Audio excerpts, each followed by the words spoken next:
Hello, everyone, and welcome to my universe.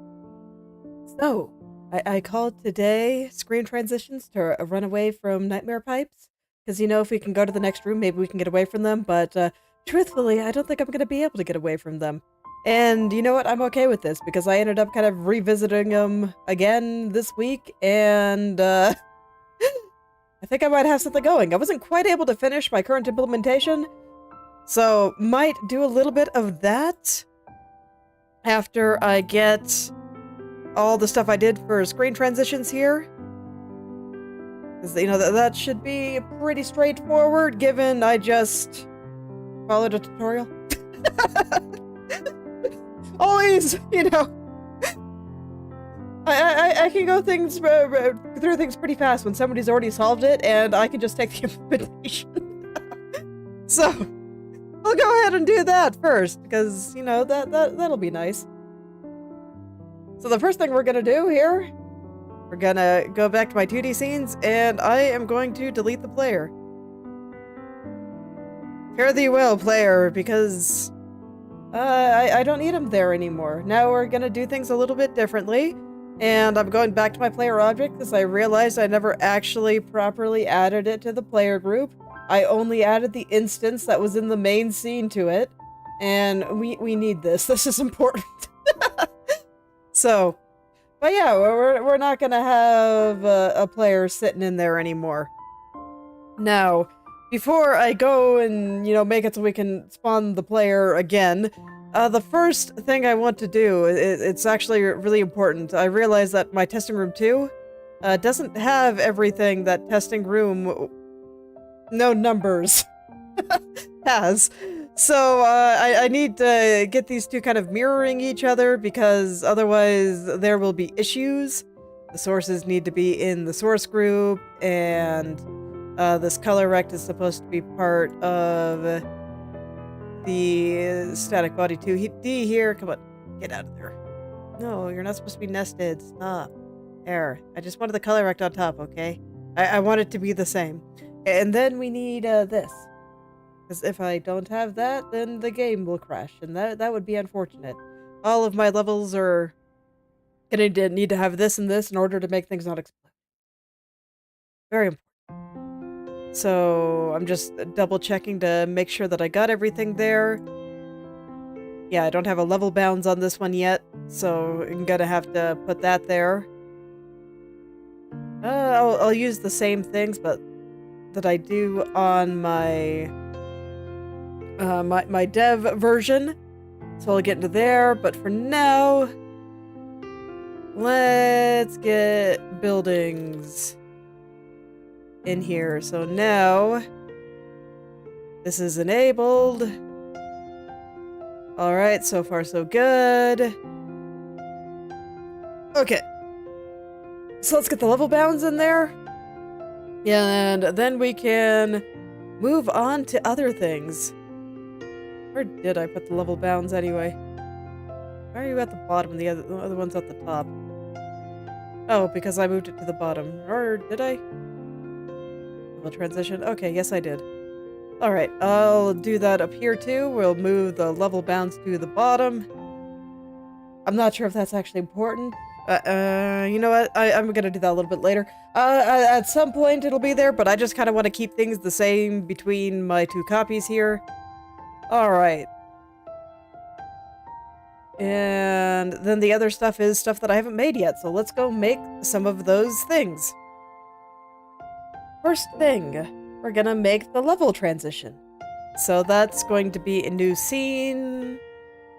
What did I make you? I think you were just a normal node 2D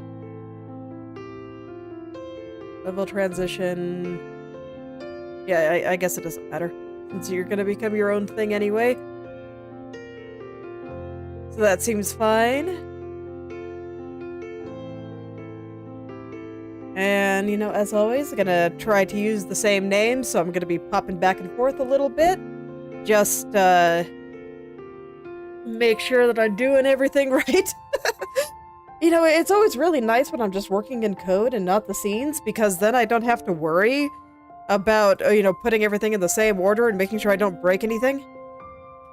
it's probably not that important that I get everything exactly the same, but I'm scared, okay?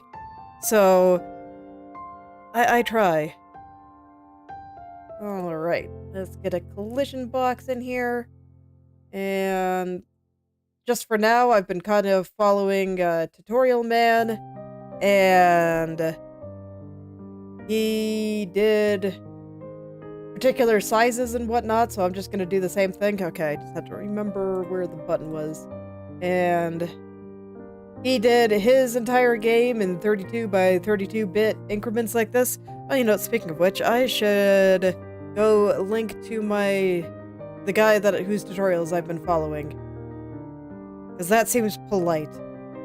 So anyway, the implementation that I'm using for my screen transitions and stuff is all coming from this guy. Let me see.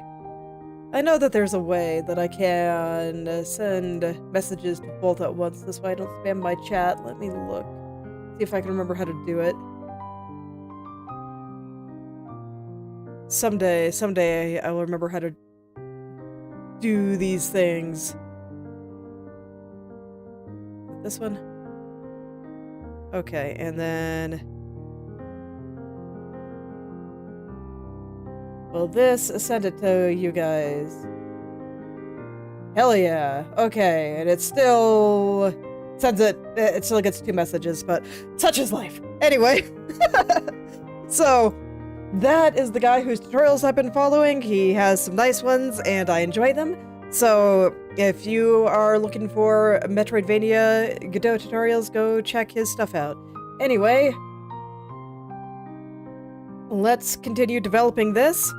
So all I'm gonna do is, I believe it was the collision I moved. Yeah, okay. So this guy's gotta come up here, and I am gonna make it hot pink, because hot pink is like the best placeholder color. If you've been watching my art tutorials, I make thorough use of the hot pink. So, for anything debug related, we're gonna go as hot pink as possible. Failing that, maybe some, you know, super bright blue. Oh, this reminds me.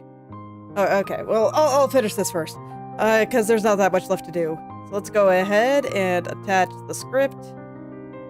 Actually, before we do that, I want to save you. I think I put my level transitions into my level folders. Yeah, I sure did. Okay. So let's save this. I'm gonna go put it into levels. Level transition. Perfect. And now I can attach the script. And I'm gonna go put that in the level scripts. Perfect. I'm putting you in the right place, right? Sure I am. Okay. Alright. So I'm just gonna go ahead and copy all of the code over. And talk about it a little bit. Some of this is immediately going to break because we need a global thingy to help with that. But you know what? That's okay. We'll take care of that in just a sec here. So... oop. There it all is. See, I told you it was gonna break immediately, but you know, it's still okay. Everything is fine. So just, talk about things. If it has this, then this is a thing that will also load in the editor, which is going to be important for this, for reasons we will see shortly. So a lot of this code will function in the editor as well, and that will let me do some nice things that are convenient for me. And we just gave this a class name. I don't think it's actually important that it extends anything, but it's fine.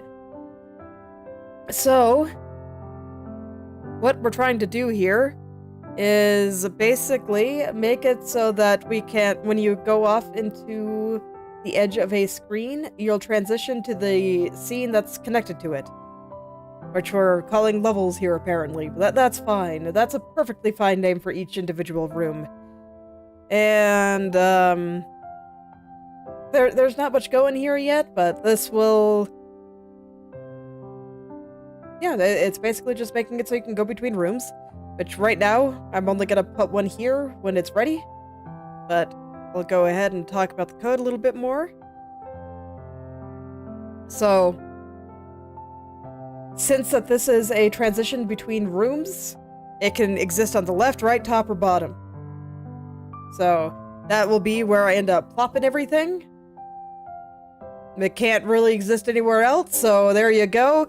And this will tell us which side that the screen transition is on. And this guy is going to help us figure out how big the screen transition should be, so how tall or how long it should be. And I believe, what was this one doing? Oh yeah, this was determining what side of the screen that it's on. So we're gonna... This is a little setter function here, so it's just saying that when it changes, we should call this. Very important. And I guess it's just another way you can do it. Tutorial man did, so I did. And then this guy here is the scene that you're gonna be transitioning to. And this is the name of the transition on the next screen. Hello there, Nameless. So, if you have a scene with multiple screen transitions, which you probably will, if you don't want people to just only be able to go back and forth between two rooms, then it needs to know which one the player should be coming out of. So that's what he's doing. And don't worry about this one. And then I found that, you know, with this thing, this basically says that if we're in the editor, you can do things, so you can do some in-editor specific stuff. In this case, if we're in the editor, we don't want to be doing any of these things, because it doesn't really matter. So it's basically saying, this code below here, don't run this in the editor. Just don't, please. Alright. And then we have this little function here. I'll just go talk about him, even though he's way down at the bottom here. But basically all this guy is doing is setting the size and the location of this once you set its values. So fairly straightforward. And this part below here, once we get that hooked up, will be some of the stuff that helps actually make the screen transitions. All this guy is doing here, this get offset function, is making it so this way when you move between rooms, the player doesn't just immediately show up in the screen transition again and you start stuttering back and forth repeatedly. It'll plop the player in a nice spot where he can continue the journey like nothing happened. So this guy is just making it so that when you run into the area that is the screen triggers the screen transition, it'll actually do something. Also very important. So this is ultimately what triggers the initial screen transition. It checks to see if the player has gone into it, which just reminded me that I need to change one more thing in here, but I'll finish the code first. So once the player overlaps this, then, you know, it'll trigger the screen transition. And while nothing's overlapping it, or things that are not the player try to overlap it, it won't do anything. And let me kind of show how that's going to happen, because I do need to actually adjust this. So if we go into the area 2D here and we talk about collisions, it's going to look for things on layer 5. I think that's the one that I picked. Yes. Well, hello there, juiciest sheep. Welcome back. So it'll be looking for things on layer 5, which is going to be where we put our player from now on. So the player will go on 5 there. How do I mess with that? Because, let's see. Yeah, here we go. Edit layer names. Unfortunately, you can't see this, but I'm setting layer 1 to be the ground and layer 5 to be the player. So I'm giving them names, so that this way I know what I'm talking about and I don't get confused later. Alright, and so with that set on the player and the level transition, so now the player is looking for things on level 5 and... Oh, whoops, I got that backwards. There we go. The player is on level 5. Now they'll actually be able to interact. And as long as we put nothing else on layer 5, then nothing else will interact with the screen transition, which is exactly what I want here. Nothing else needs to trigger screen transitions. That would be awkward. So, there we go. So that layer will be for people only. When is the game coming out? Probably not this year. I'm not really sure. We're still in fairly early stages. But I would say don't expect it this year. I think even next year might be ambitious, but I'm gonna try. Oh yeah. Layers are important.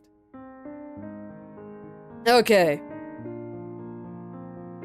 So this is called once the new scene is ready, once it's all loaded, and then we put the player back in.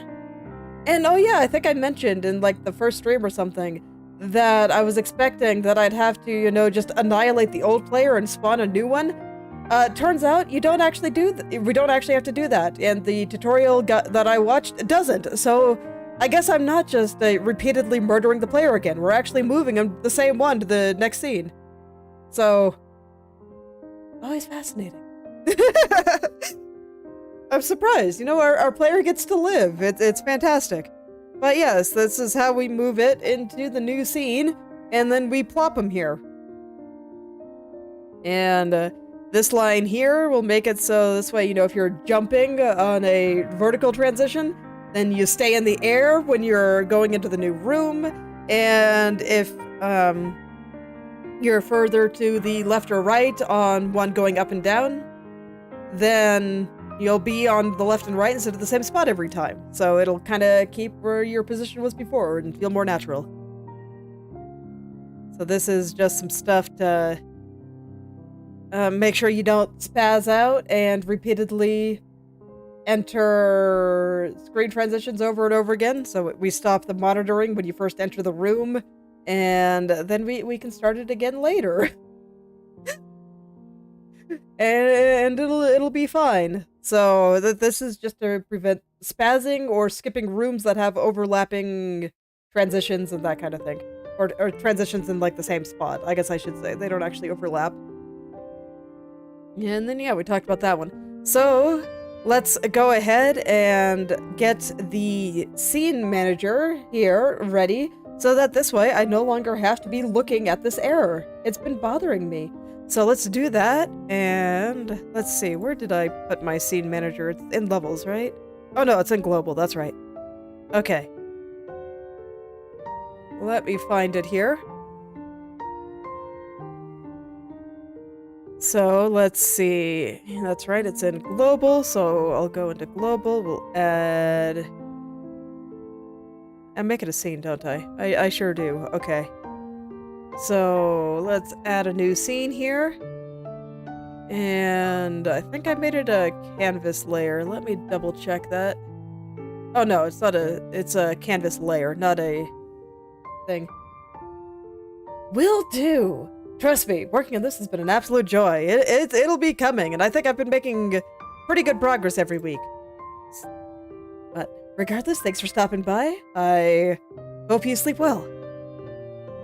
So anyway, this is going to be a canvas layer, and you are going to be the scene manager. And I'm going to give you a script. Scene manager. Actually, before I do that, I should save you. I always like to save before I go in and do these things. Save it out in global. Now we can add the script. Scene manager is right, and are you also in global? Perfect. Okay. So there we go. Here's the scene manager. It's nice and simple. You can always tell when I'm following the tutorial because it doesn't end up like this and just a mile long.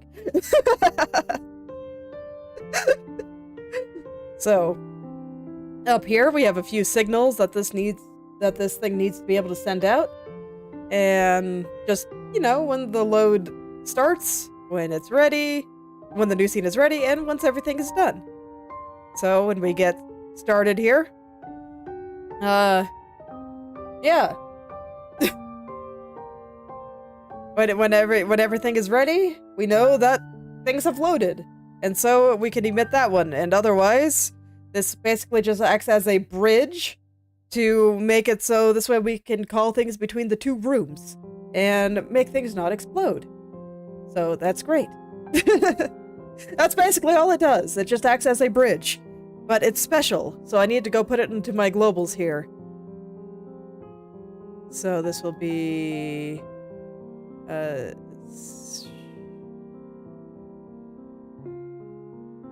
here it is. Okay. So scene manager. There we go. And so now we should, in theory, have a thing that lets us go between scenes. I think I got it all.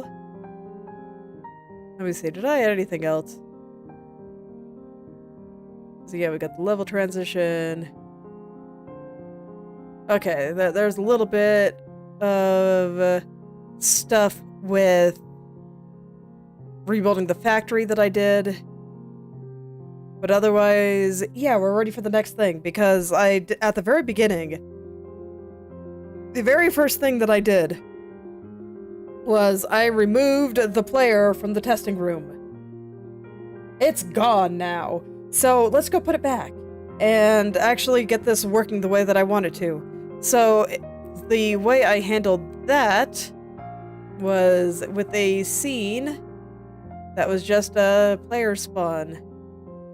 Yes, you're probably just a node 2D. So let's go make the new player spawner.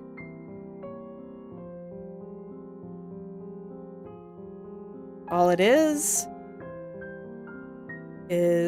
a node with a sprite. So let's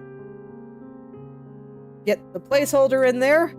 Look at him. We need to squish him now. I'll get the transform that I put in here. So let's see, where is that anyway? Probably this guy. Yeah, there we go. Scale.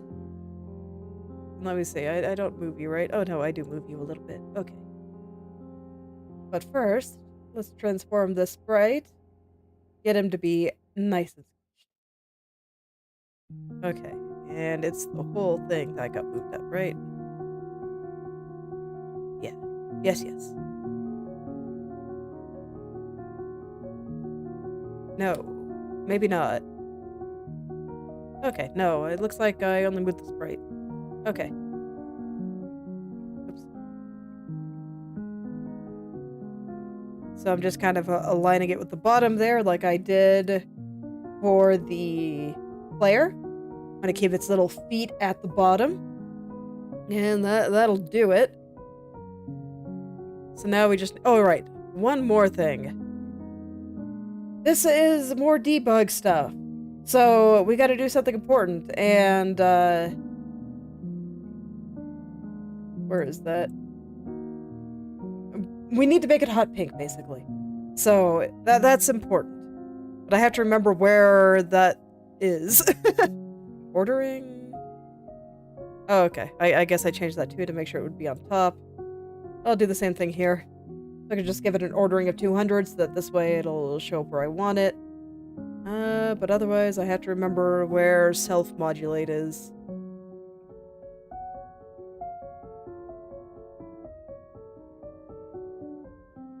This is the downside to being new to things, because, man, I don't remember where half the functions are. Okay, it's invisibility. Okay. And now we can make it hot pink. A little pinker. That should be good. And it needs to be, like, super hot. There we go. That's pretty good. That's pretty pink. And we can still see the Godot face there, so it's perfect. Alright. So now we just give it... Let's go ahead and save this guy. Where did I save this? Probably in level? Sure did. Okay. Da, da, da. Level, scenes, and you are player spawn. That is perfect. And now we can attach the script. And I will put this into the script folder. Trying my best to keep things organized. Okay. Now let's get the code.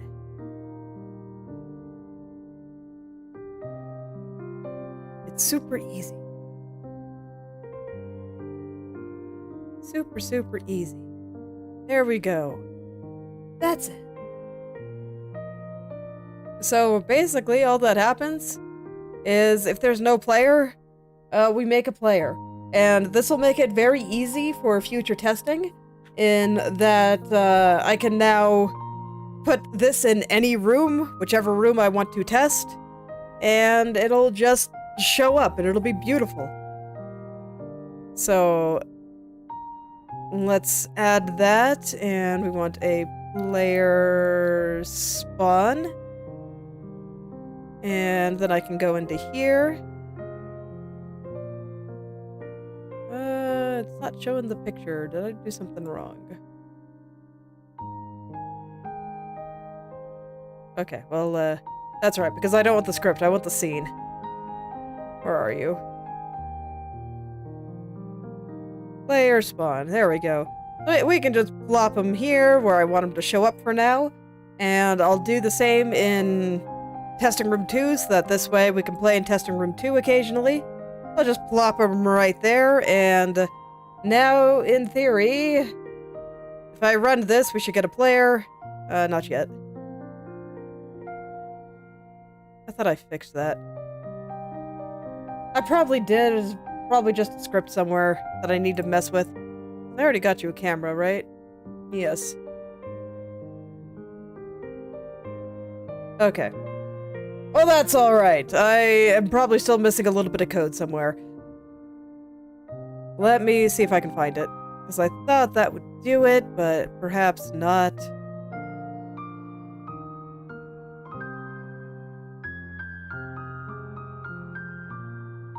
Did I even make any changes to this?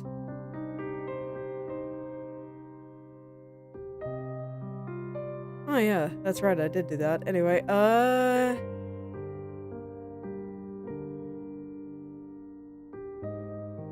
well, I don't remember, and I know that I made some small changes to how you enter and exit build mode, so I'll just copy and paste everything for now, just to make sure I don't miss anything, because that sure sounds like something I would do.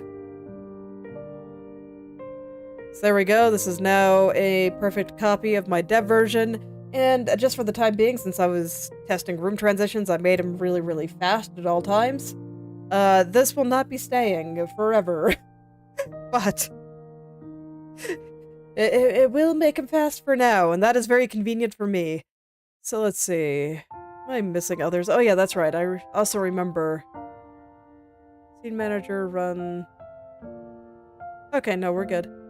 I was like, I remember closing all the scripts for all the various pipes.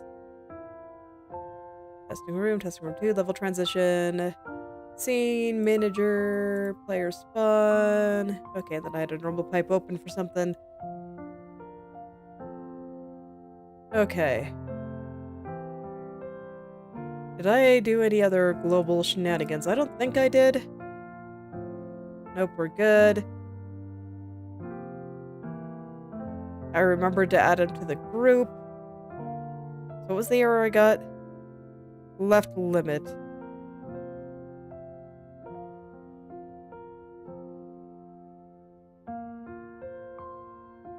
So it couldn't find the camera, I guess?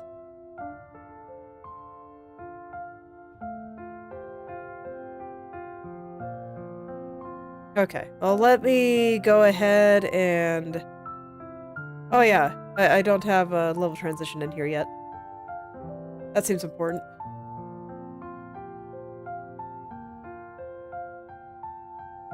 Actually, for what I'm trying to do, it really isn't, but I'll get it in there just to get my rooms matching again. level bound should come down to the bottom now. That's why I decided to do it now.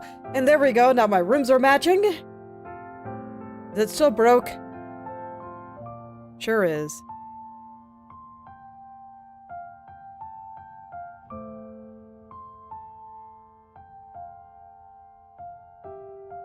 Oh, is it just mad that I haven't added one yet? You know, that's fair.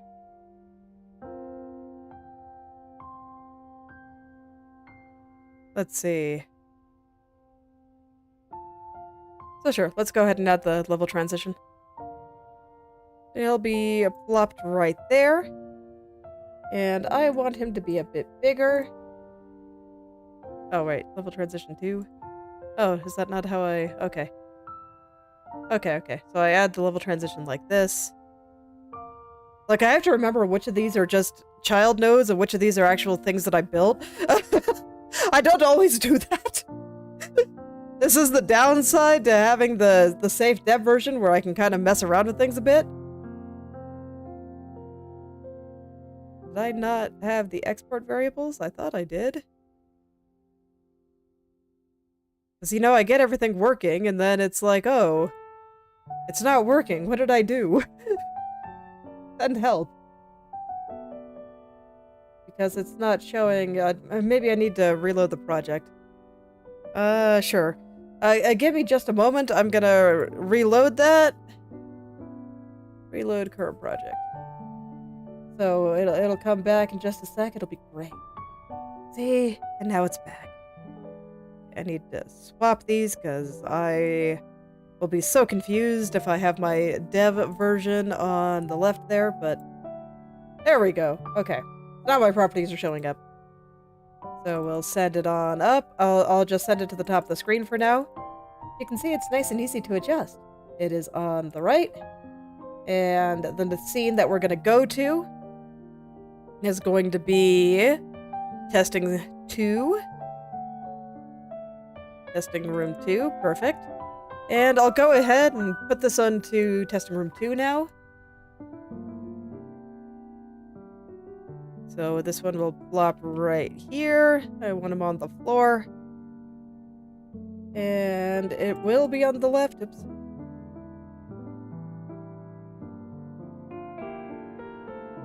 Sometimes the way it snaps when things move to the side gets me a little bit. Okay, it's for the best. Because this one is indeed on the left. And this one will take us to testing room 1. So we'll have that right there. And while I'm here, I'm going to go ahead and just finish setting up testing room 2. Because I think it still needs a level bounds. Yeah. So let's see. Let's give it a level bounds. Is that's just the script. So I just add that here. Okay, and we'll let it fill the whole thing. You see we got that nice cyan box there. And that'll determine where the camera can go, so this should be good. And now I've got all the things. Will it run? Yay! It up? Perfect! Alright. So you can see we got stuff going here. Oh man.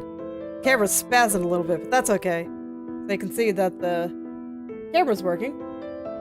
And then we can go between rooms. And Tutorial Man had a lovely little screen transition that I'll implement at some point.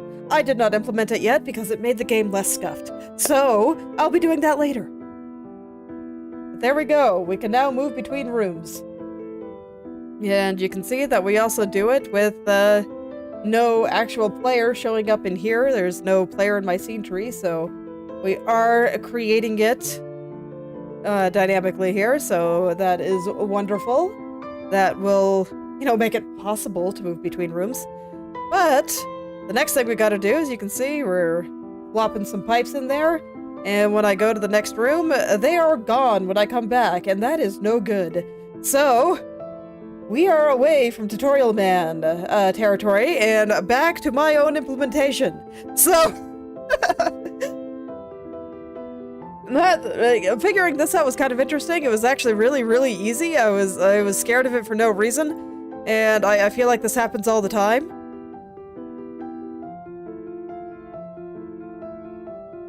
I use factory opacity in there. Oh yeah, because I was having to do shenanigans at one point. Anyway,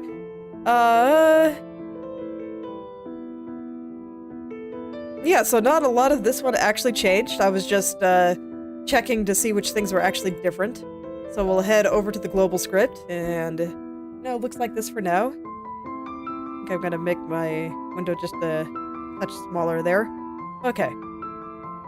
So the only thing that changed is basically that I just added a couple of global variables. So I'll go ahead and plop those in. And that's it. So I decided that I don't quite remember why I put this in global, but I'll go ahead and leave it there. I was moving some stuff between global and just the basic grid thing here, and I think that was just a casualty of that. And you know what? I'm fine with this. So this is gonna be the same like everywhere, so I'll just leave it there. And what's really important is this guy. So now we will have a place to store the pipe structure in every single room. And it's just a nice convenient dictionary, and I decided that the key to access all the values in the dictionary is simply going to be the name of the room. So, just as a note to my future self, make sure that every room has a unique name or you will die, and you will have a bug that you don't understand. So every room is going to need a unique one. So we have testing room and we have testing room 2. Fortunately, I think that they will mostly get unique names just by virtue of needing unique file names to save them. So that should hopefully keep it nice and easy. I really hope I don't forget. That's why I'm saying it repeatedly. Make sure, I have to make sure, all the rooms have unique names. Because in this, the key to find the pipe structure in the room is based on the name of the room. Now we can go back over to here, back into the grid. And all I do there, like I said, it was actually ended up being really, really easy. I just have to find it. Okay, the first thing I did is when I make the building, this guy now gets an extra thing of the scene that the building has, so that this way I can rebuild it later, because I need that. So we get that. Fortunately, I don't need the instance or anything. I just need the name of the scene and where to find it and that kind of stuff. So that's all in there. And so now that I always have that, I will be able to come up here and rebuild the factory. So we just do that in the ready function. So once the room is all good, we come down and rebuild the factory. And you will notice that this looks remarkably like the code I used to actually build each little piece while you're building it. And yeah, that's because I just stole it and I put it here. Made it very easy. So what we do is we repopulate pipe info. So this has all of the pipes for this room in there. And the way we do that is we look in the global and get the name of the room. So in this case, it'll be testing room, and then we put it in there. And it's great. And then we just go through it. And we put all the buildings back. That's basically it. We just put them back. And that's all. And then while scrolling, I noticed that I also went ahead and made it so I could turn the grid on and off. So I'll go ahead and put that in too. So I get the feeling there's going to be a global variable there at some point. Uh-huh. So I do put factory opacity back here? I do. Okay. Well, I'm not sure why it's in global then. I should fix that. Alright. Okay, so that really was just a relic of when I was trying some different things. Anyway, let's just get rid of that to keep the code a little bit neater, and then we can go add this global variable where it actually belongs. Which group did I put it with? Oh, the grid stuff. Sounds good to me. Okay. There we go. So yeah, we just got this little thing here that more or less makes it so when you enter build mode, you can press F to hide the grid, and it'll disable all the factory input stuff. So it won't let you build stuff without all of that enabled. And I do have some small additional checks on the other functions here that I would like to re-add, just so you don't accidentally go and start deleting stuff. I'm pretty sure they're unnecessary, but they make me feel better about myself, so... Oh no, I actually don't have them there, huh?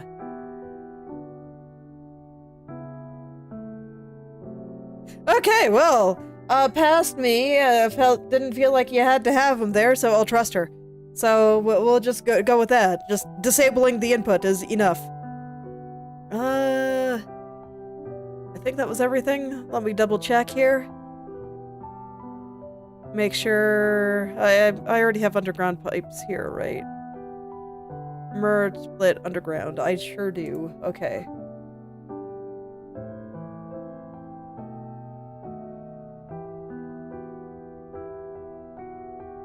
And then all of that is the same, and then this is where we get the shenanigans, so I'll worry about that in a little while. But yeah, that should be everything that lets you rebuild things, and I already copy and pasted everything from the player. So let's go take a look. So now we got this stuff. I can enable and disable build mode. It's beautiful. And while it's disabled, you can like do stuff, but you can't be building anything.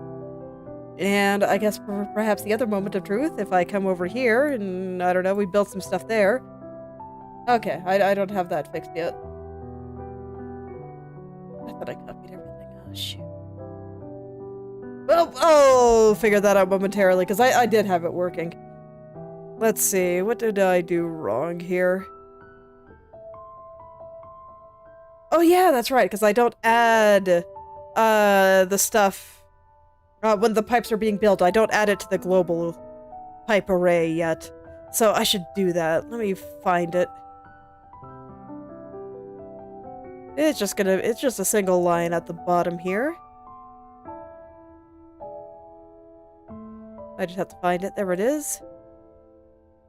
So every time we build something, we just update the entire dictionary. We just plop it on in there and it's fine. So there we go. That was the line I forgot. This is important because this is actually, you know, what puts it into the global dictionary so that we can get it back later. Okay. So let's do that again. I'll put something over there. And there we go. You can see it stays. And then you can build some more, and then it'll all come back for you when you leave the room. And thus, my screen transitions are complete for now. At least until I decide to add a nice little fade or any kind of loading that we need. But I'll figure that out when the time comes. For now, this is all I really plan to do, and I did test it for, you know, every single pipe. So you can put whatever you want, you build whatever pipe-based abomination that makes you happy. And it'll come back for you. See? It's beautiful. It's back just the way I left it, in this weird mess. And it also, you know, works with rotations and flipping it and all that. So we can do some pipe flipping. And, you know, it'll just be there. So, that was all I wanted to do for screen transitions for now. But now we can walk back and forth and all is well. Huzzah. So let's see here. Well, I guess I can, now with that all set up, I can show you the other thing I was working on. This is why I mentioned at the beginning that I didn't think I'd be escaping the recursive pipes.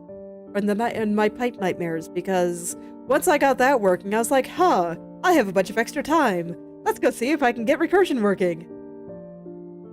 I think I actually have a pretty good solution, but I wasn't quite able to fully implement it. So I figured that I'd spend the rest of today finishing up that and doing some basic testing.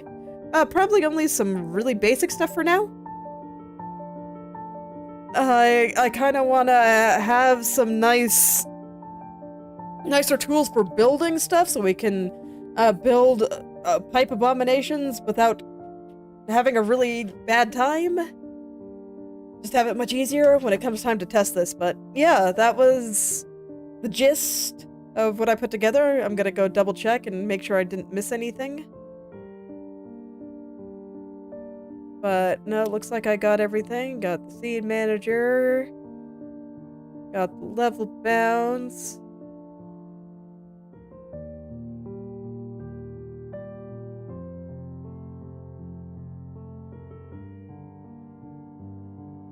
Yeah, looks like we got about everything here. So I didn't do...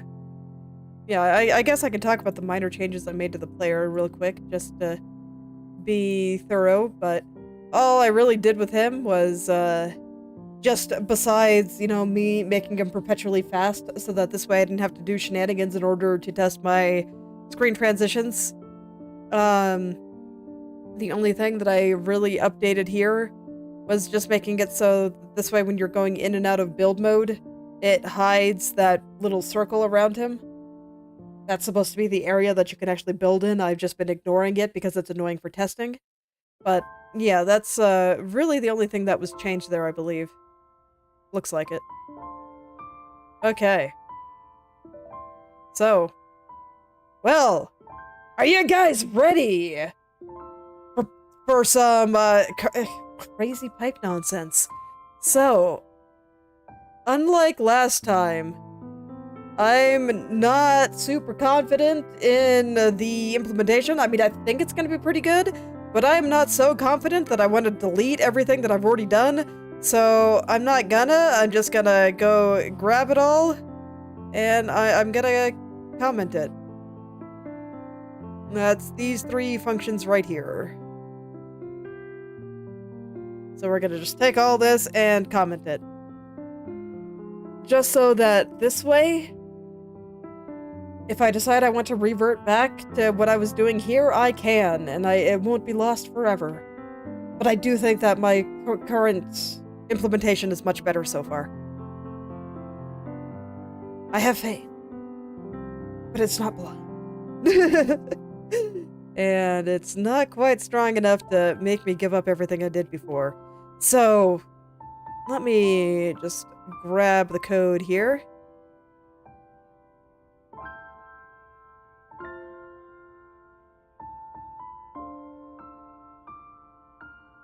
This one I will be overwriting, because this one does not require much work in order to revert back. So here, it's basically the same. We still are going to go through all the things, and I still have these weird print statements that this way I have a huge gap when things get started, and I can find the start nice and easily for debugging purposes. But, yeah, so we're still gonna go find the path, and then we're going to, you know, do stuff based on that.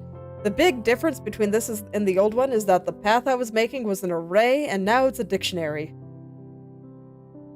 So trust me, there, it actually makes sense, because this is where things get fun. Oops. There you go. This is where things get interesting. This looks a bit scarier than the old version. That's just because it has to do a few more things. But what it creates is really, really useful. So the suggestion that I got from my help post on the Godot forums was, just use the special pipes, basically, as the things that you use to determine which number should be put where. Like, the normal pipes don't really matter. They're just gonna be the same as whatever merger, splitter, extractor, whatever value that the ones next to them has. So I built it based on that. So last time, when I was making the path array, it would put every single pipe in there. No, not anymore. Right now, I mean, it still technically does, but in a way that's a little bit more sensible. Don't mind the errors right now, I'll fix those momentarily. But now, basically what it's doing is it's going through everything. We're waiting until we find the path, and we're gonna go through all the pipes. And once we find the next pipe in the chain, then, you know, we do the usual stuff. It's all about the same. If it's the phylactery or vaporizer, we can end the search there because we have found the endpoint. Oh yeah, and I should also mention that this one goes through much more exhaustively. Strictly speaking, when it finds this, it doesn't actually just completely end it. It does go through every splitter path first. So I do check everything connected to everything. And that's pretty important. But yeah, if it's not one of the endpoints, then we check to make sure that the pipe is facing the right direction to be connected to it. No putting stuff into pipes sideways. And then if it's a merge pipe, we add it to that dictionary I just mentioned. So give me a moment. I'm gonna think about how to actually explain this.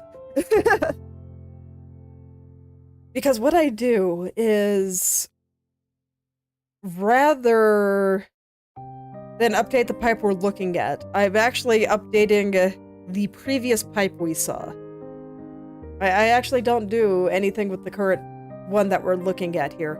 So we plop in a value for the dictionary for the previous one, and then we list this merge pipe here as one of its connections. I'm basically just doing a very rudimentary graph data structure. So, you know, no charting lines or anything, but I'm just saying that these are the important pipes, and I want to note which pipes they are connected to. So, if I were to build a structure, if we just run this real quick so I can demonstrate. Oh man, that's right. Okay. Let me... Okay, so the other thing I did is I got really, really sick of typing out if it's not a phylactery or vaporizer, and I also knew that I'd be adding new endpoints at some point, so I just made a little function. I'll go put that in real quick. It's really straightforward. So I just did this, and I said, hey, if it's these things, then yes, it's an endpoint. Otherwise, it's not.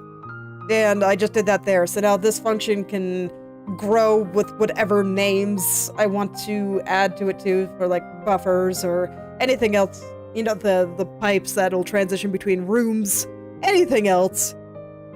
And then I can just update it there and it'll fix it for everything, and I don't have to do a million years of copy and pasting. So that'll be convenient.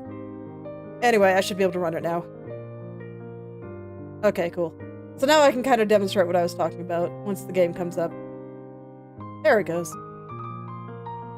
So basically what I'm saying is, let's just build a small little chain here. I'll go put a merger here, and we'll put another couple of pipes here. It doesn't matter if they're facing the right way right now. Okay, so once we're gonna go down from here, and we're gonna go down, we're gonna see this. And it's gonna be like, oh hey, this is a merger. So we update the info about this extractor. It sounds a bit weird, but trust me, it makes sense. And while I'm going through that, if we hide this for just a second. So while I'm going through that, if it's not any of these special pipes, then we get down to the bottom here, and all I do is add it to this array that I'm calling joining pipes. So that will just be all of the simple, normal pipes that are connected here. So these end up being joining pipes of just things that are connecting them. So once we get here, we go update the information about the extractor. The extractor has a connection to this pipe, and then it has these two pipes as joining pipes. And that's all the information that it needs for now. I think I also just put in a thing to acknowledge elements. Yeah. So, but that's fine. I just put it there. It's mostly placeholder, so no need to worry about that. And well, good. Factorio's a good game. If Factorio didn't exist, this game probably wouldn't either. And then we come up here to the splitter, and the splitter goes, oh hey, it's a splitter. And it'll update the information about this merger. Because we've reached a new thing, so it'll have this as a connection, and these as joining pipes. And then, whatever the splitter connects to, those will end up being connections, and splitters, will have two, because they give to two areas.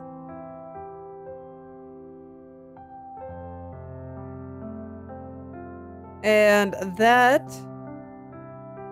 And so they'll eventually have two connections.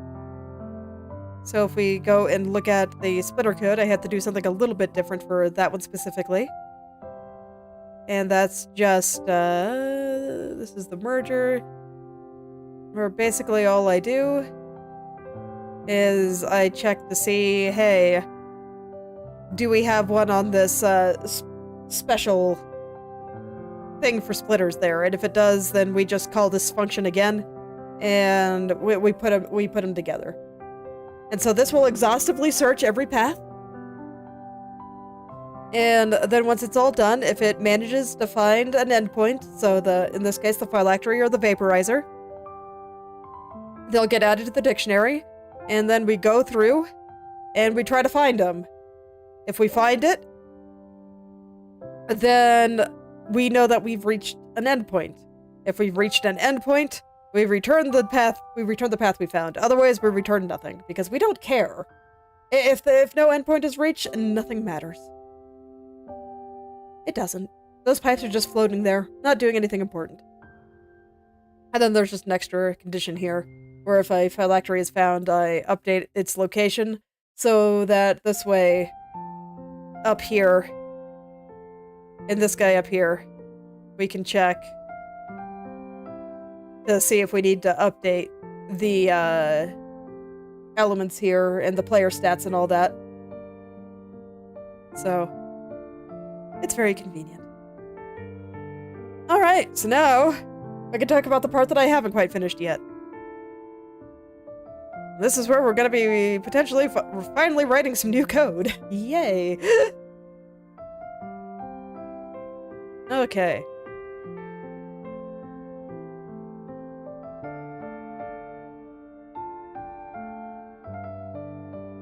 I'm just looking through and remembering what I wrote. Okay.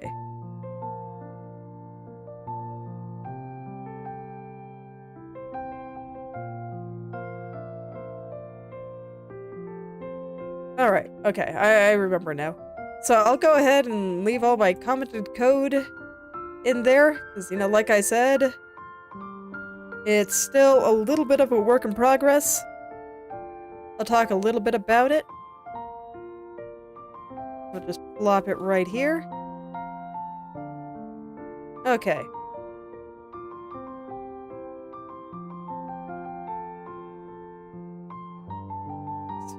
Oh, why is it complaining about that one?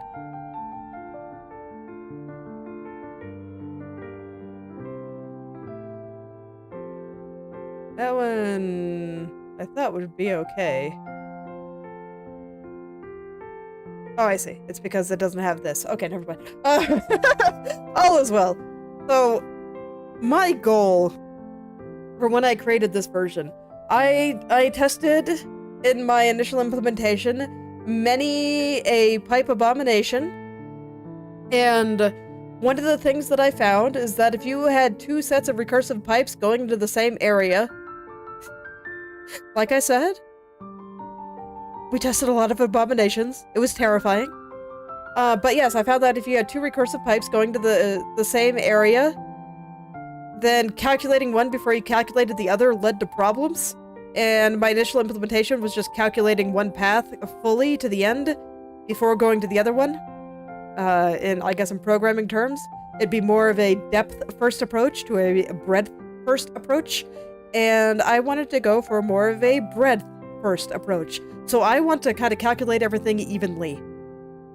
And that was my first goal here. So rather than kind of loop through things, all I really want to do is go through all of the pipes and if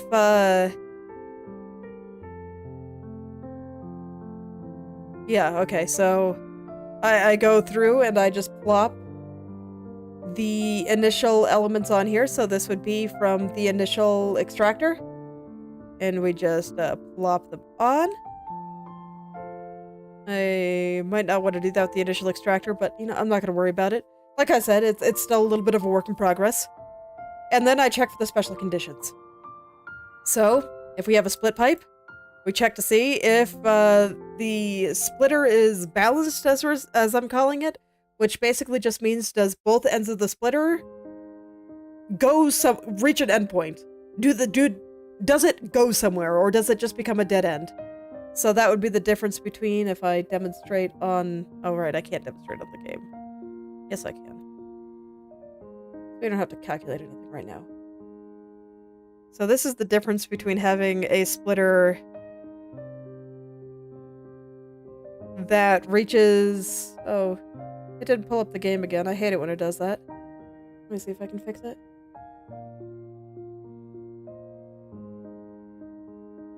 I'll just run the game again, it's fine. Come on, buddy. There you go. Yeah, so that's the difference between a splitter that reaches an endpoint like this instead of a dead end, where this one doesn't go anywhere. But if I were to add, say, vaporizer there, now both ends of the splitter are going somewhere. Remove this, only this end is going somewhere, so this splitter isn't balanced. But this one is, because they both sides go somewhere. And that's all that's checking for. So, if the splitter is balanced, then I know that I have to divide everything in half. So I put a note on the dictionary for that particular pipe, or rather the pipe that the splitter is connected to. I look at its connections. And see, I actually look at the connections, and I put a note on that saying, hey, you're gonna have to split this later. Remember this. And then next, I check for the merge pipes, and I try to see if it's recursive. If it's recursive, I say, hey, it's recursive. Go add this note onto the dictionary, onto the path dictionary. And yeah, and it does that. And I'm hopeful that at the very end, when I have these notes, I can just go through everything, update everything step by step, and it'll be great. And that is the hope. Let's go ahead and add the 2 functions that we got there. So the first one was whether or not the splitter is balanced. So all this is checking for is, does it reach an endpoint or does it end in a dead end? So the first thing we go is I go and look and I say, hey, do you have 2 connections? If you don't, well, guess what? You're not balanced. The dead end. So that makes it nice and easy. Because any splitter in a path like this should have either 1 or 2 connections. Otherwise, it's just a dead end. And therefore it doesn't matter. But at least in theory, if it has 2 connections, that tells me, okay, maybe there's a chance that it's balanced. But if it is not 2, if there's only 1 connection, it is 100% not balanced. Because, it only goes one way. So then I go through and I grab the variables for its 2 connections, and we check to see if a path exists, which is a new function. If a path does exist, the splitter is balanced. Or rather, if a path exists on both of them. If a path exists on both, it's balanced. If only one of these is true, then it's not balanced. So, super easy. So let's grab this guy here. This one will look familiar because I literally just repurposed my old method and just made it return true and false again. So, yeah, it's literally the same as the old one. I didn't feel like rewriting it. There might be a more efficient way to do it, but this was working. So I just decided to take it. And, so we just loop through all the pipes. And we look for the connections. I'm not going to spend a lot of time going through this again because I have explained it a couple of times now on previous streams. And there we go. So if we find the endpoint, we find the phylactery or vaporizer, then we know we've made it, and we can just return true. And everything else is just seeing if we get there. Alright, and so that is how we tell if a splitter is balanced. So the other thing we need to check for is whether or not there is a looping pipe, the dreaded nightmare recursive pipes. So I'll put that function in there. Once I find it, it's just right up here. This is completely untested right now, but that's okay. Like I said, I didn't have quite enough time to finish it. Where is it? Okay, I want to put them in like the same spots. Alright. So my theory for how this should work, we'll see if I feel silly, but I think it'll be pretty good. Oh yeah, looking at the code again. Anyway, I'll just start from the top. So I start putting together this array of points that's going to be in the potential loop, and we go from there. And I saw that GDScript does not have a do while loop, so I had to do this silly thing where I just have it loop for infinity and then tell it to get out at certain points. It makes me really, really nervous, but apparently this is how you're supposed to do a do-while loop in GDScript. I needed to run through it at least once, so there was no real way around it. I couldn't just use a regular while loop, because there was a chance that it might not run through the first time, and I always needed it to run once. So, to explain it, let's see. First, we look through the connections on the pipe that we're on. If it has 2, we have to do a little bit of a shenanigan and a little bit of recursion, where we call this path again. And we see if we found a loop or not. And if we did, hey, guess what? We got recursive pipes. And if we don't, we might not have recursive pipes. We don't know for sure yet. But we continue to build up the path. And then, we just keep going through. And as long as... and as long as, we do that, we check to see, okay, back up the top here. Does it have connections? No, it does not have connections. Well, you're not recursive then. So it's fine. And then we keep looping through, and eventually, once we find the initial pipe that we want to check, if we find that, then yes, we've got some recursion going on. But otherwise, eventually we'll reach the end, where something that has no connections, and then we don't have recursion. So that's all this is checking for. Just as we keep following the connections of pipes, do we go back to that original merge pipe, yes or no?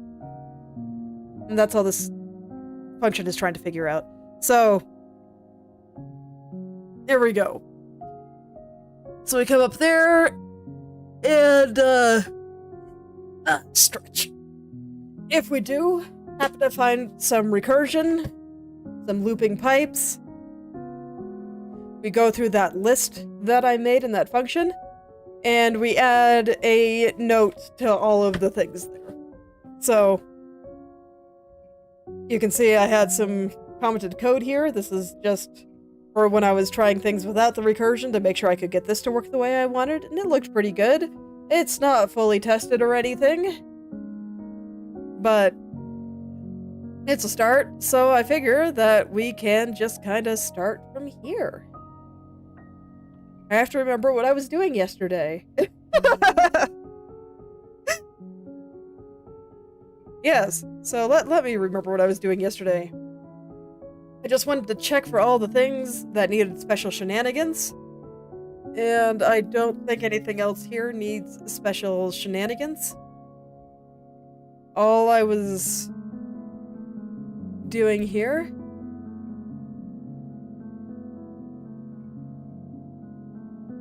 yeah, okay, so I was reading the first for loop here. So all this is doing is path connection. Yep.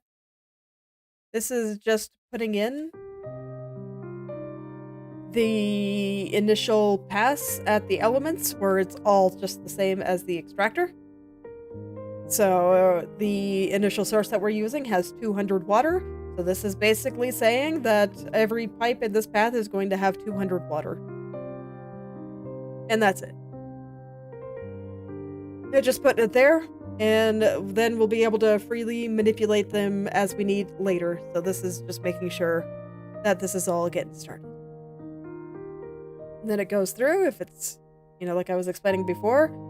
Do we need to note the split? Do we need to note recursion?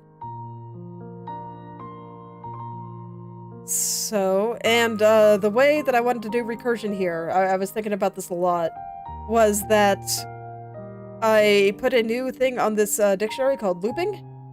So I know that if this exists, that, how to say, that there is recursion on those pipes specifically. And they need to have a little bit of special logic. So I'll just look for the presence of a key called looping, and the ones that are not part of a recursive loop will not have a key called looping. And that was kind of my hope there. I think I might also want another variable is looping. And it'll be a boolean, and we'll set it to false for now. But if we get into here, we'll set it to true. Okay. And then we'll do some shenanigans with that.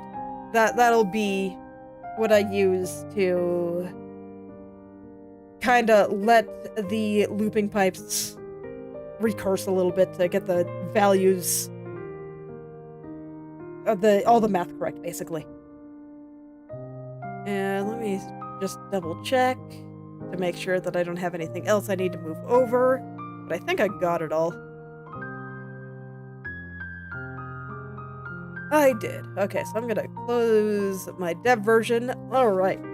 And we are ready to get started on that, but I kind of have to use the bathroom. And my mouth is also a little bit dry, so I'm gonna go use the bathroom and get a little bit of water, and I will be right back. Give me just a moment.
Okay, I am here. Sorry about that. Man, talking doesn't normally, make my mouth is dry. So, let's uncomment what I was doing here. And I'll take a look at it again. I'm pretty sure all of it's gonna break, but that's fine. Let's see. Yeah, that's why I hadn't commented before. So I haven't actually tested to make sure that some of this works, but you know what? I like to live a little bit dangerously, so let's just go, because I kind of already have a thought on how I'm going to do this. So, I have a bunch of metadata, more or less, stuck in my dictionary at this point. So now, when I loop through everything again,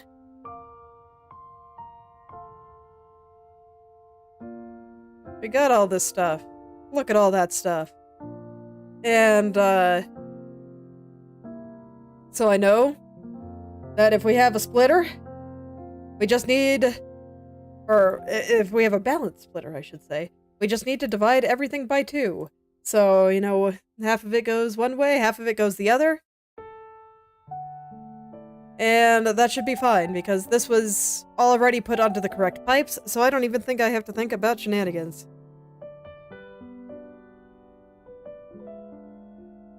And...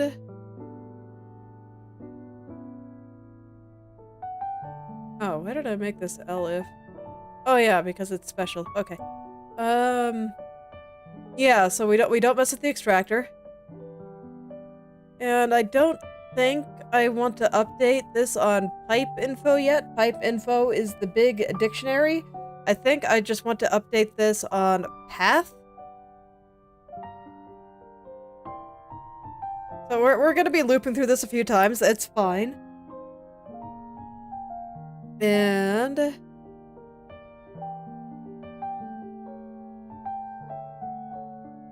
I actually think that these...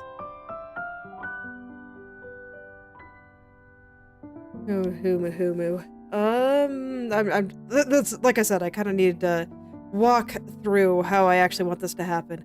and I am the type that thinks to talk, not talks to think. So sometimes I have to pause for a second. So give me just a moment. So if it has split, I want to do that. If it doesn't have split, and it is not the extractor, because we don't mess with the extractor.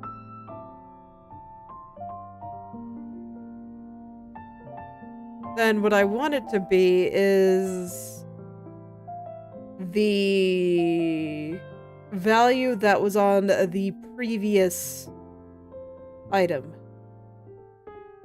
So I think I need something to keep track of its previous, which I don't have right now.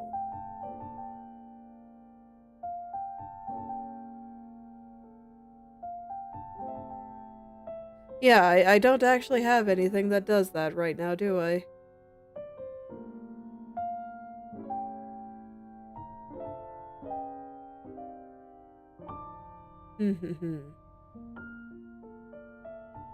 Yeah, because the way I update the initial path dictionary... Okay. Yeah, the way I update the initial path dictionary is I give it its connections going forward. So, as, you know, just to demonstrate again. Is it working? Come on, buddy, you can do it. There you go. We have this guy here, and I say that he's connected to this merger here. So when we get to this merger in my function, we actually update this guy, and I say that he is connected to this. This is his connection. And it goes one way, which is exactly how I want it to be. I do want these to be one-way connections. The energy in the pipes does not flow backwards, and I think that's important to show. But, I think the way I'm going to determine what should actually be in each of these is based on the amount that's in the previous one. So, it doesn't really matter for the merges here, but that this is mostly just to accommodate splitters. But knowing that this came from over here, that the energy that gets into this pipe came from here, I think is actually going to be important. So I'm going to go ahead and add another thing to my dictionary here. And what I want it to be is, let's see. So we have the connection. This is still updating the previous pipe, so probably not there. I think what I wanted to have is, I'll just make one, I'll call it traveled from. So I'll just call it from. That sounds fine. And this will be current chords. No. It's going to be from previous. Yes, it came from the previous. So that should be fine. And so now I should have a way to keep track of where things came from. So the previous one...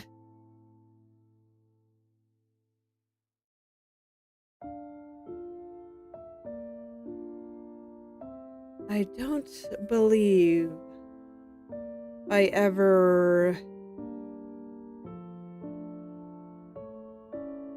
update the current one I'm looking at anywhere. Yeah, I'm just thinking of the structure of this dictionary. So if we have the initial extractor... Okay. Let's go get the easy ones here, because that's just going to be these endpoints here. But I think this will make it easier to update everything. And it's going to come from a previous. Alright. So up until now, I've only been updating the one for the previous, But I think I need to update the one for the current as well on all of them. So that'll be path, dictionary, sub, pipe equals, and this might be a problem now. I might need to fix that.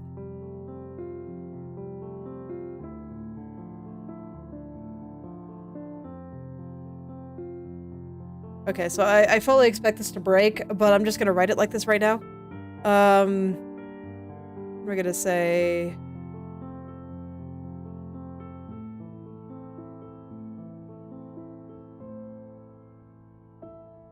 from comes from previous vertex.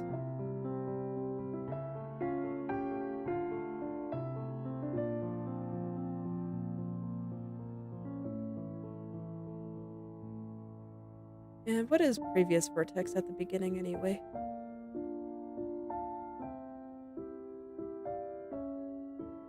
Oh yeah, I don't set it to anything. I think I just set it to itself on the extractor, which I think is okay.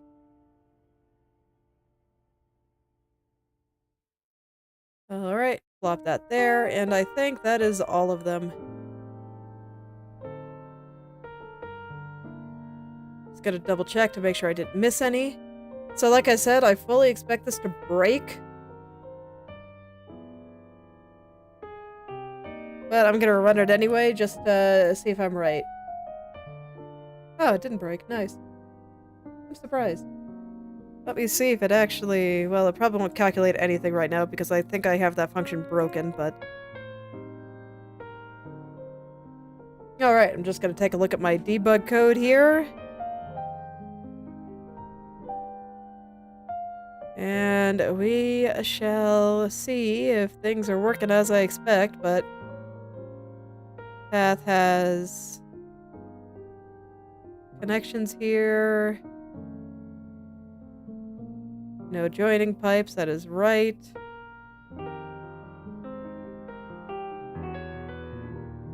Yeah, okay. Okay, so I guess that's actually fine. I'll leave it like that for now, and we'll see if things explode in a way that makes me very unhappy. But that's okay. That's the joy of writing code. Let's just get some stuff working. Okay. So now I'm gonna start updating the elements here. Seems fine. And then otherwise... Path, pipe elements... Yeah, you just take itself and you divide it by 2.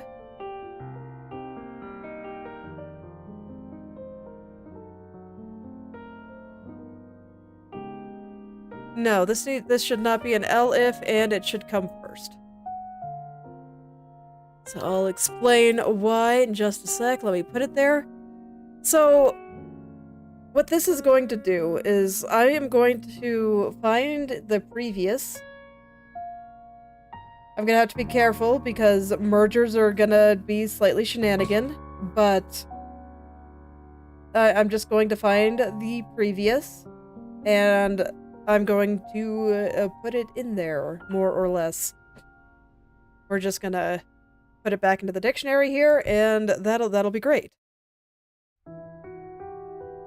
For element and elements. This is going to be... path. Oh man, okay, so this is gonna get a little bit messy. But it's okay. I think spaghetti is my specialty. I think it's delicious. So we're gonna have pipe, path, sub, pipe, sub, from. Why are you barfing?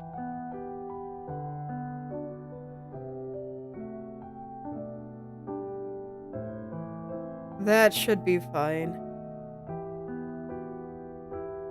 Path, sub, pipe.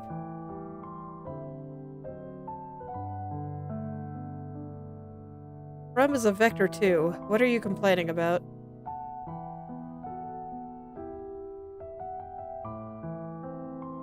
pass sub pipe. Okay, I don't know what it's complaining about, but it does occur to me that for mergers specifically, I need to change how from is calculated. Let me go find the mergers. One moment. So here we are, merge pipe. Let's see. Var from is an array of vector 2 and actually I think all of these need to be an array of vector 2. Whatever, I'll write it once and it's equal to this and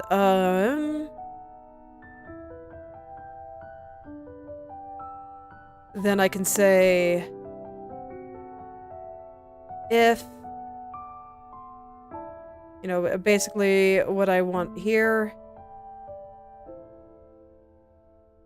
is basically the same.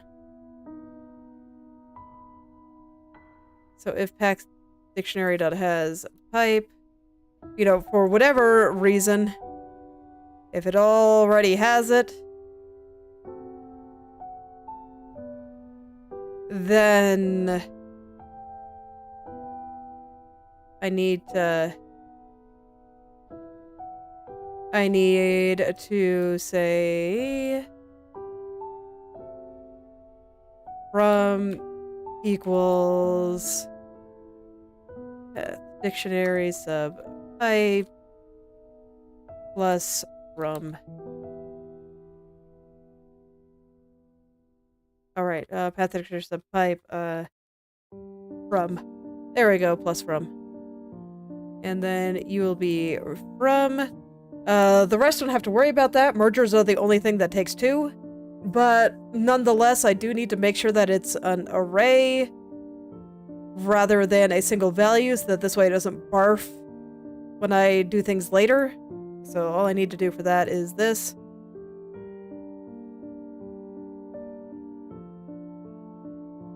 And it should just work. This one already is an array.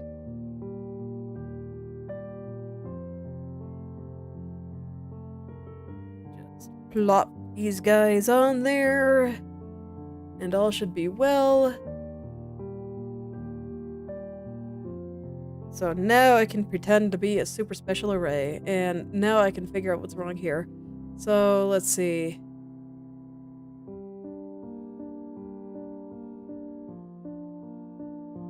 Okay, well I already have to do something like this. Var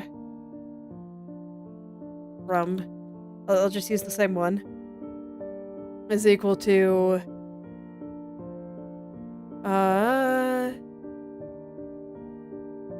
path sub pipe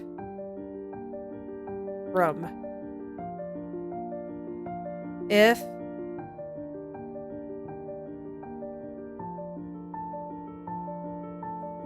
from dot size is not equal to 2, then we can just do a thing. But otherwise, we gotta do a little bit of shenanigans.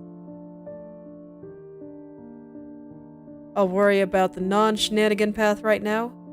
I'm just gonna rewrite that whole thing.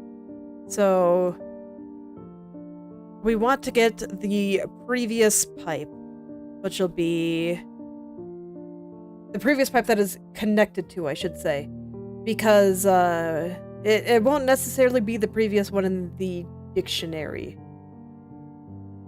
Yes, the dictionary can be in literally any order, so it doesn't really matter. So I do need to actually get some water. I do need to actually check and make sure that it is the one that it's actually connected to. So that will be path, and it won't be plus equals, it'll just be equals sub pipe or path sub from 0 since technically it's an array, even though there's only one element in it. And we get elements. Element. Okay, are you happy with that? Looks happy. Alright. So this is for the non-mergers. Mergers might need some shenanigans. So we're gonna need another for loop for them. So we'll go for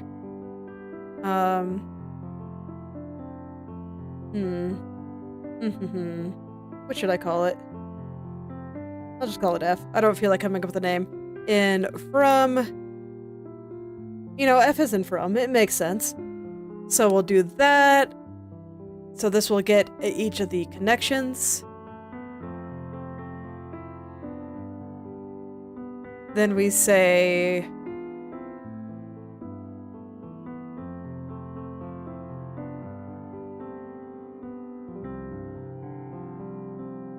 how do I want to do this? I think it'll probably be easier if I clear it first. So we can just take this.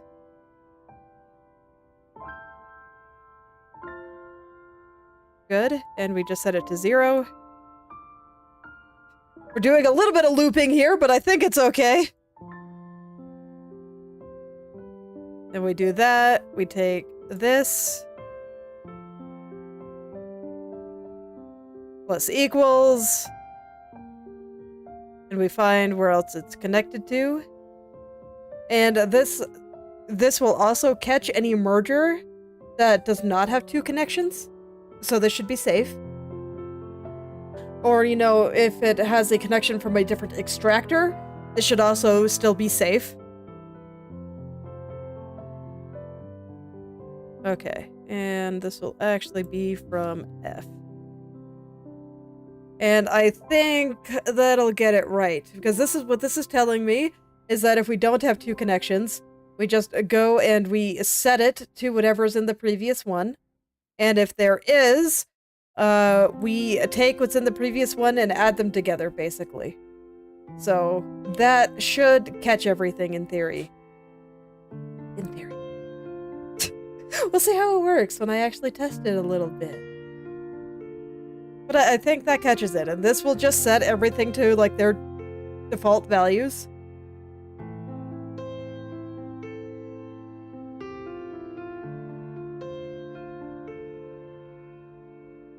From what the extractor gives, is this even necessary? Don't I do that up here already?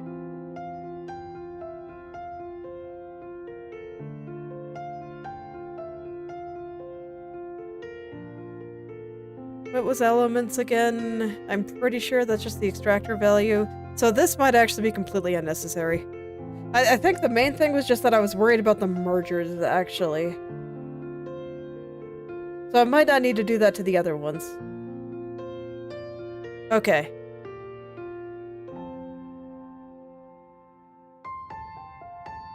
That's the endpoint. Where is the start? Okay, here we are. Yeah, so it already puts its own elements into it. So I think for the ones for this part, I don't need to do this. And instead, I just need to say if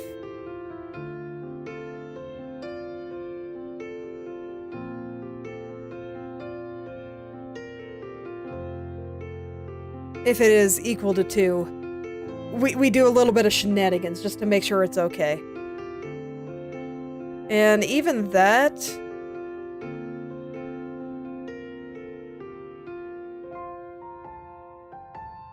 Do I have to do that? Might make more sense to do it up here, actually. Because then I can just kill that, and that would be fantastic.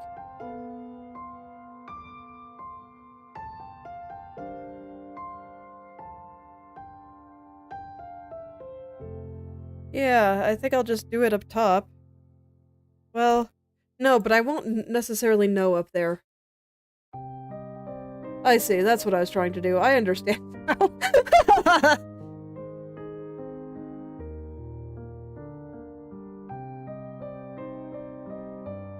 Sorry, a bit of talking to myself there. Let's, I'm gonna put it back. Okay. So currently we have everything there based on the extractor, so that's fine.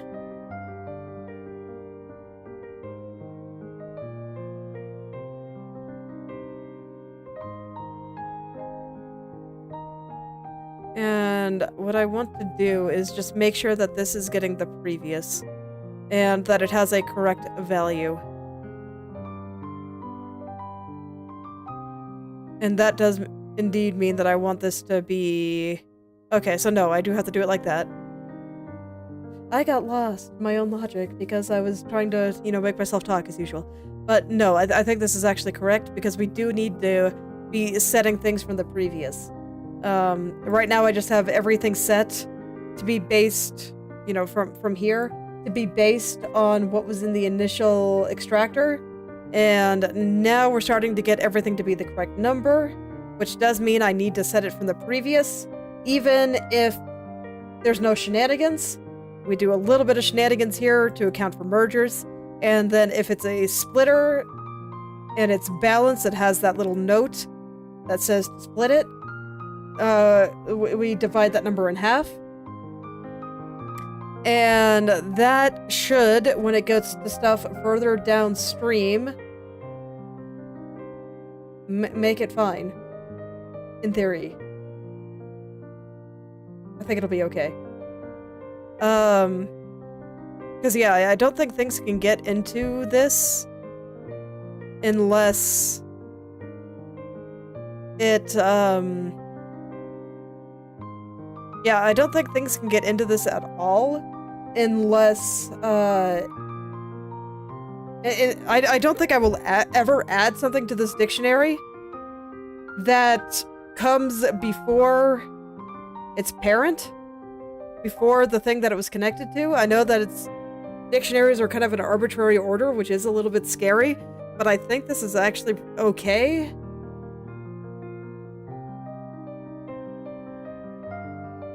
Because the order that it will be added in is still based on when the pipe is found.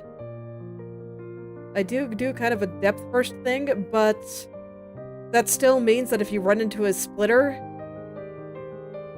everything that is on the other side of the splitter should never be added before the initial splitter, so I think this is still safe. Basically what I'm worried about is if I have the picture, I'll try to actually explain it clearly. If we have a lovely splitter tree like this, I'm like, okay, will this splitter here ever be added to the dictionary before this splitter here? And I think the answer is no. I don't think that is physically possible, so I'm not going to worry about it. So I think this covers everything that is not recursion. That is not the looping pipes. So I'm gonna go ahead and test this. I'm gonna see if this works the way I expect. And if it does, then, you know, fantastic. We can start working on the actual recursive pipes again. Let's see if it works the way I expect. Wait for it to come up. There it goes. So I like to test things in as few pipes as possible. This is why I want some more robust building tools at some point. But there we go, and ooh. Yeah, that's right, because it may not have connections now.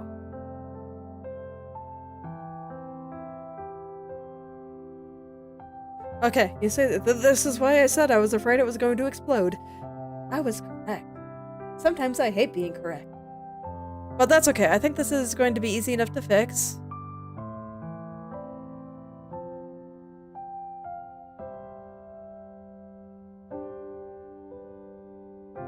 I'm just thinking about how to handle that.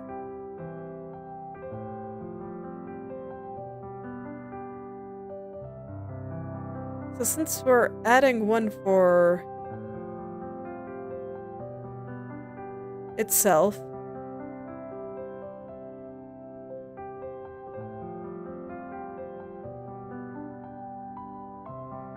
this might still break on extractors. I might have to do a slight shenanigan for that.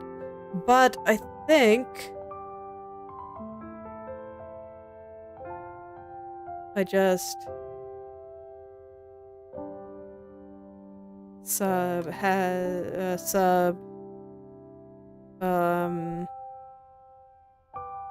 pipe, or no, previous vertex. I have to be careful here because if it's trying to access a value that doesn't exist, it'll crash as I... Oh, that's right, you guys can't see anything right now. But yeah, it'll crash, just as I was showing there. So if it has previous vertex...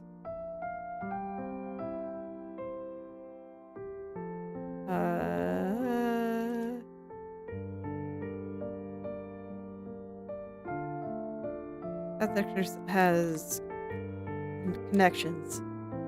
I think that's all I need to do for that, and then we indent these and it should be fine.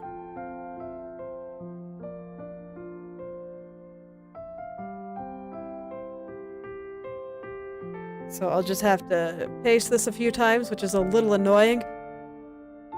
I swear that there's probably a way I can abstract this out into a function, but I just cannot be bothered, so...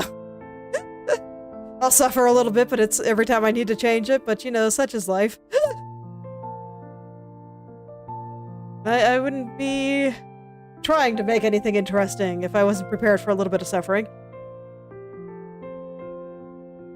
I got you already, right? You are the mergers, right? Okay, so I got the mergers and the splitters, so let's get the phylacteries.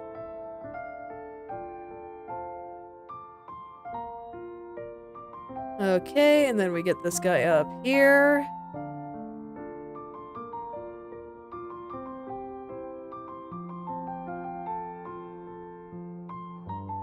And then, you know what? Since I don't really want to update values in the extractor anyway, what I'm going to say in my calculate flow here,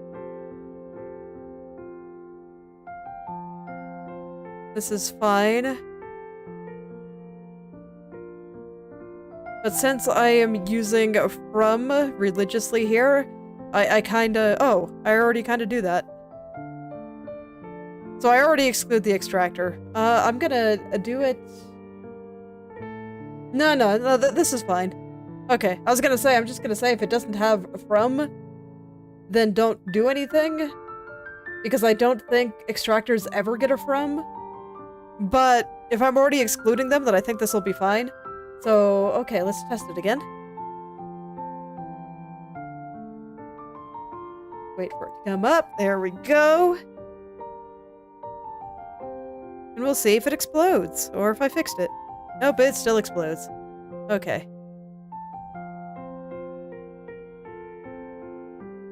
Alright, what were you?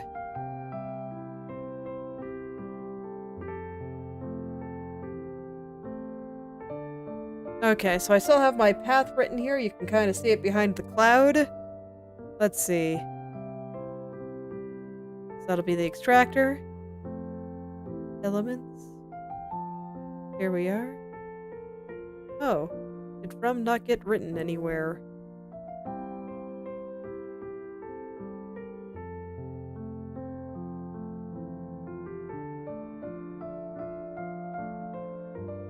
Because the splitter should have a from. Did I screw that up? No, it's right here. Let me see. Okay, so what pipe is this? We have elements. This is the next one, I think.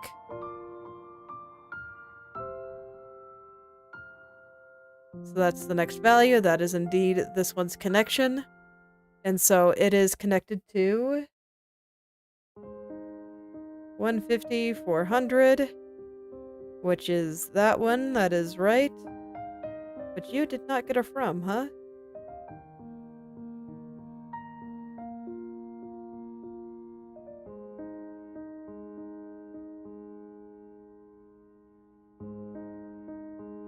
How strange.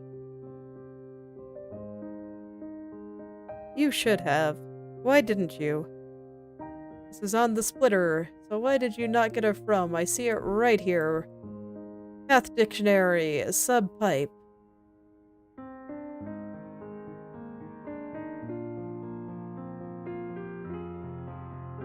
Because that's how I update the, like, phylactery and stuff, and so it got its thing. So why did you not? Well, let's find out. Let's go ahead and write some print statements. And you'll be the splitter, and let's print path dictionary. Show me why you are barfing. I would like to know. We do not need our code to be having an upset stomach. Okay. Just wait for it to come up again. Oh no, it Man, I wish I could find a way that was more consistent without me having to capture my entire screen. Oh well. Okay. So you got a from here.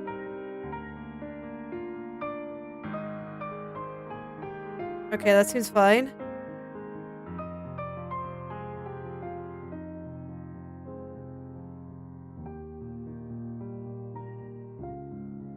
Let's take a look at the output here. It might just be that it's trying to do something with the extractor, but I told it not to, so hopefully it's not that. So let's see here. So after the splitter, you can see that at 100, 450, that's the extractor. And then it connects to 150, 450, which is the splitter. And the splitter has a value of from. So then we have the 100, 450, which is the extractor. It's connected to the 150, 450, which is the splitter. And then its from goes away. Oh, I see. It's because I'm overwriting it.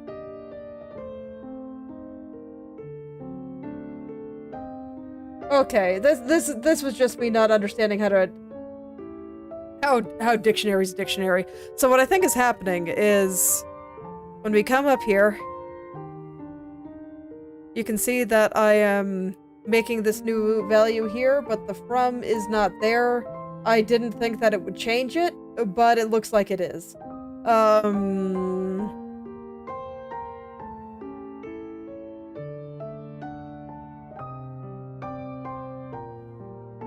So, what? Do I have to do it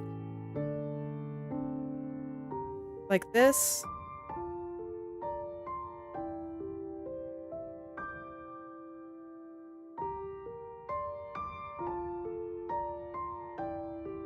And then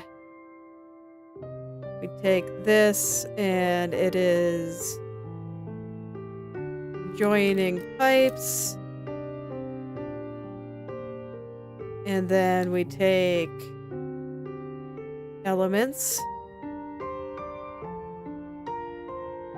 And it is equal to this.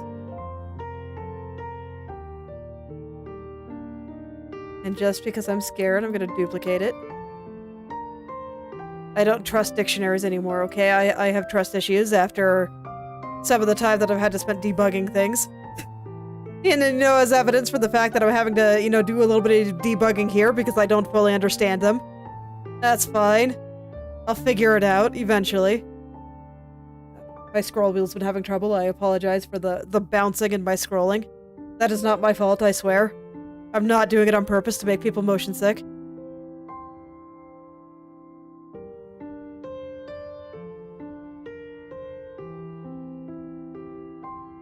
And we'll just keep going, because all of them are basically the same.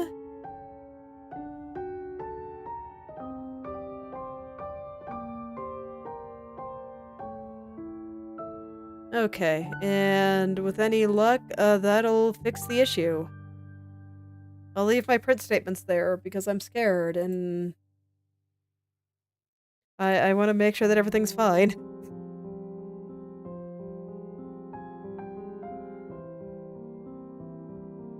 Oh yeah, but sometimes they might not be there.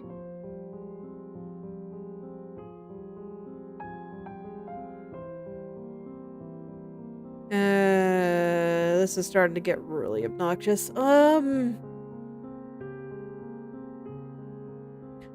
know what the problem is. That's why I was doing it the other way before, so that this way I didn't have to see if it had the value or not. I could just update a couple of variables and it would be fine. But now if I want to actually... Okay, you know what? I'm gonna go see. I'm gonna go learn a little bit about Godot dictionaries. How to... write...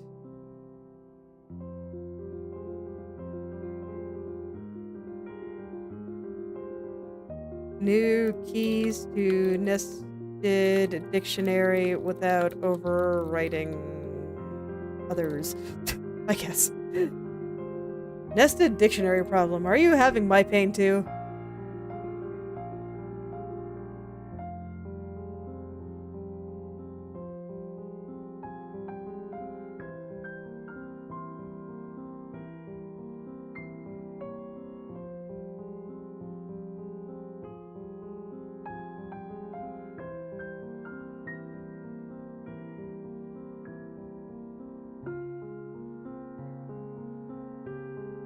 Let's see here. So, okay, no, this guy doesn't appear to have the same problem as me.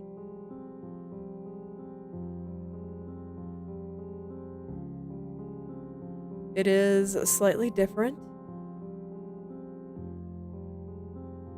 Name 3, okay.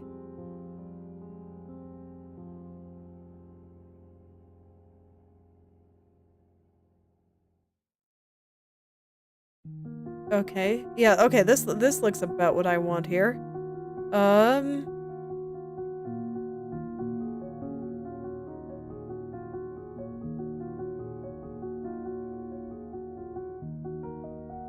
Okay, so no, it doesn't look like there's a good way to do it, so I'm just gonna have to make it kind of ugly. Such is life, I suppose. Alright. Well, I can do that. Because this is the only way to do it without overwriting it. Can I get from in there easily? In the new one? Without having to do this sort of thing? I think I can, actually.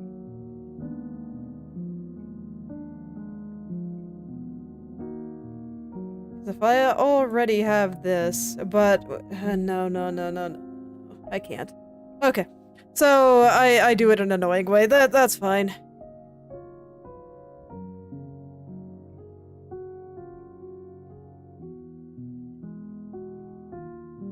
Okay. God, I hate this.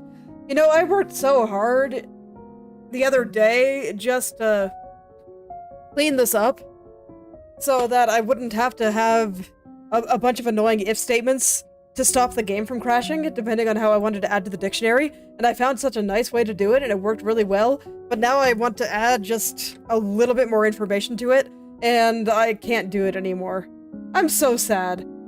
So basically, what's happening is, the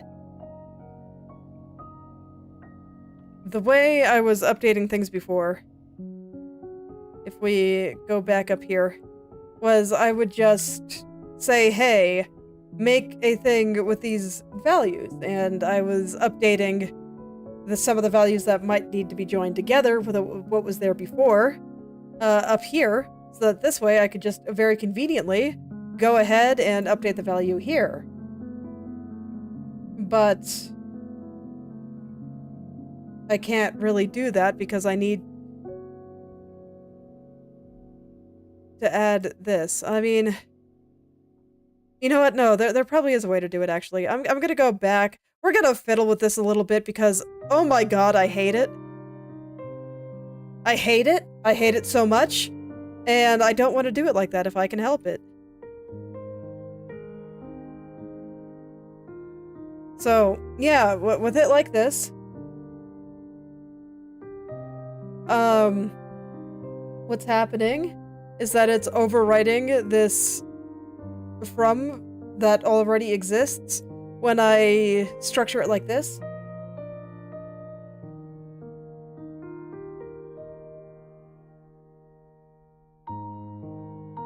But what I think I can do... Let me see, what should the from be if... there's no value there. I don't think that should ever happen. So, what I think I'm gonna do is var from is just gonna be a vector 2.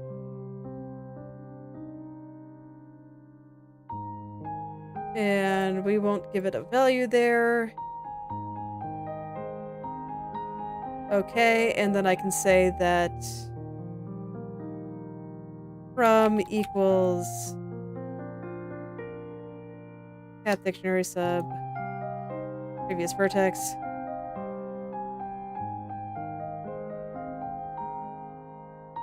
Okay, so this still feels a little scary.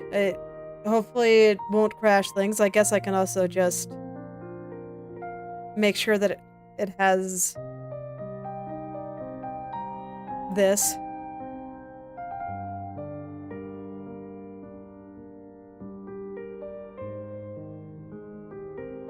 Okay, and if it doesn't have that, if there is no from, what do I want kind of the default value to be?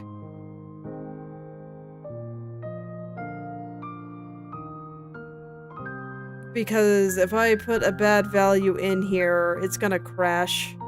And that's kind of what's making me scared. But I can't see a single instance of where this breaks.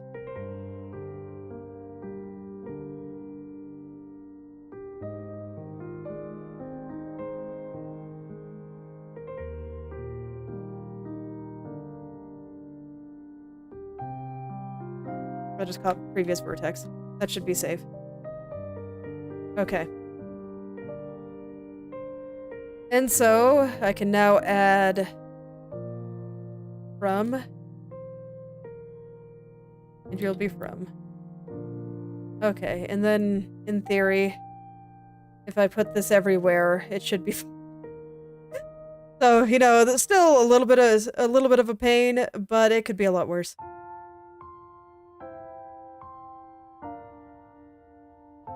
It could be. Okay, and I don't really want... I'm gonna have to put some of this onto the merger there, aren't I? Oh, it should be okay. I just might not be able to use the variable called from.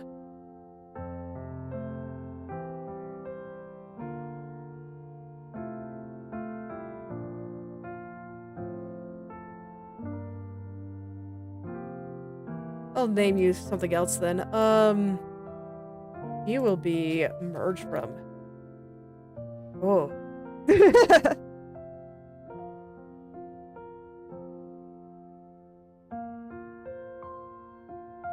Okay.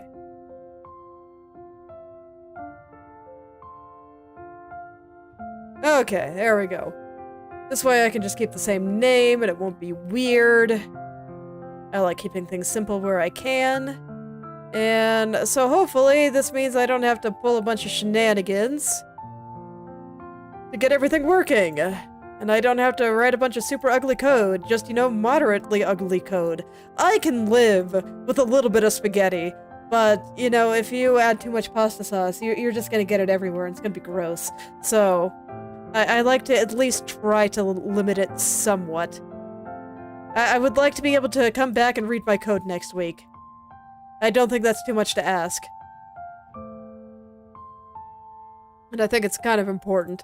So I'll try it like this, and hopefully it won't drive me crazy. So this way, if I have to ask another question on the Godot forum, I won't feel embarrassed to post my code. Hell yeah. And I guess besides that, you know, I am making this open source, so people are gonna get to see all the silly things I'm doing.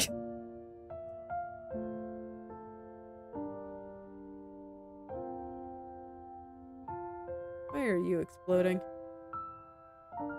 Oh, right. I have to update this for,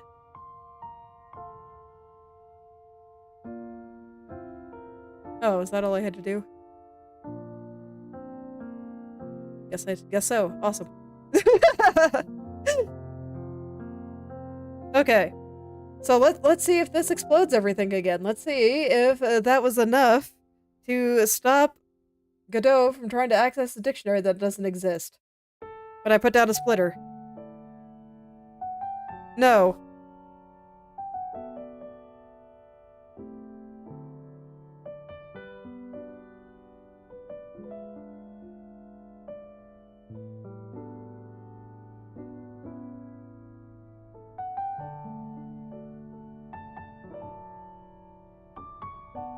Not quite. It's just mad that it's not an array like it thinks it should be.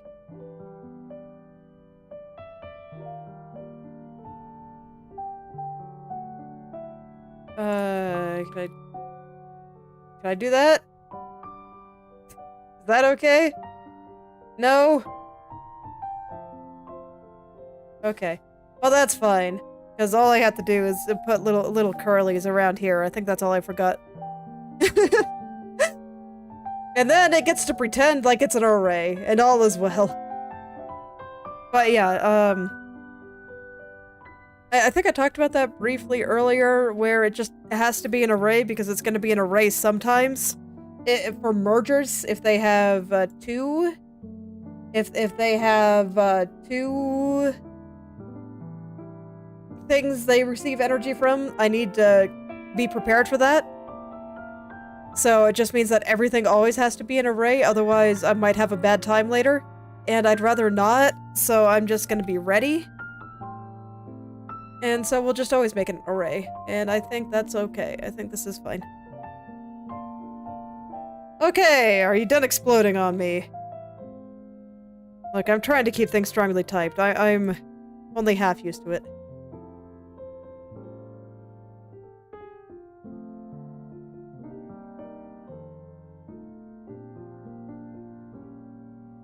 Okay.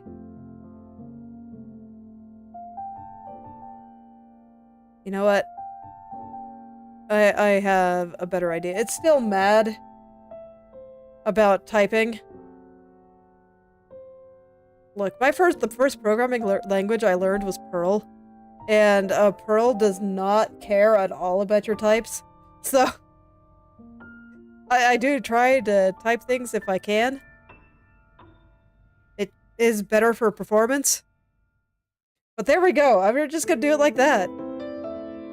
Cannot assign...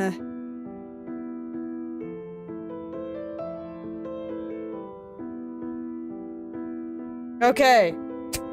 Please stop complaining! It's better for performance. If it wasn't better for performance, somebody actually did an experiment, and you got pretty significant performance gains from actually doing a degree of strict typing in GD script. So I'm considering it worth it. It's a pain in the ass, and I wish I didn't have to do it, but sacrifices must be made occasionally. And I can live with this level of sacrifice, so I'll just be doing it like this. And we'll see if this lets my types work out for me, but...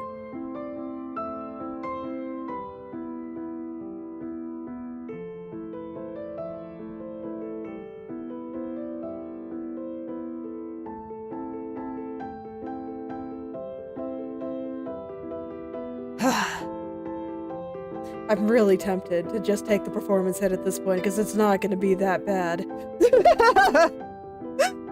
Yeah, you guys can see the error, right? Trying to deal with typing. It's fine. Because this is just a regular array and not an array of vector 2, even though I'm putting a vector 2 into it.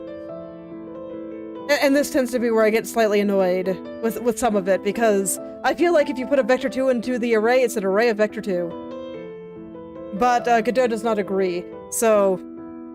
Can I do it like this?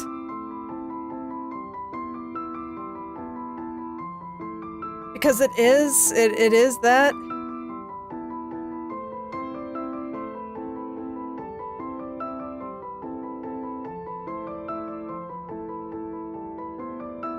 Okay. Oh, but now we're gonna do something different here.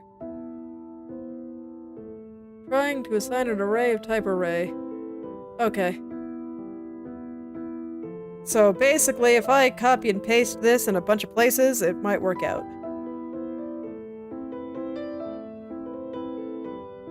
I feel like I'm trying very hard for something that's not that important, but I feel like feel the need to do it on principle, okay?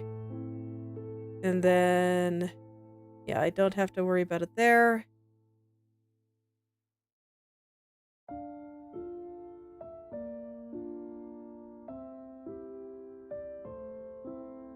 Equals...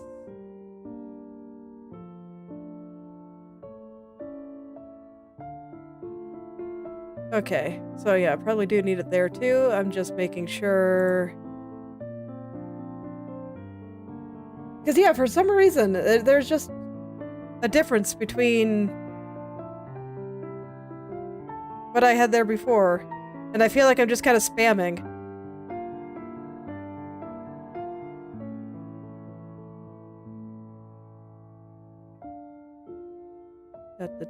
Okay, that should be fine. I hope. Man, if this doesn't work, I'm just gonna give up with the strict typing and not worry about it.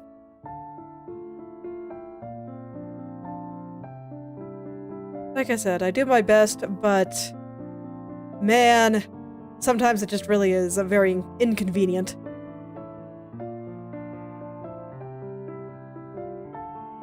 Okay.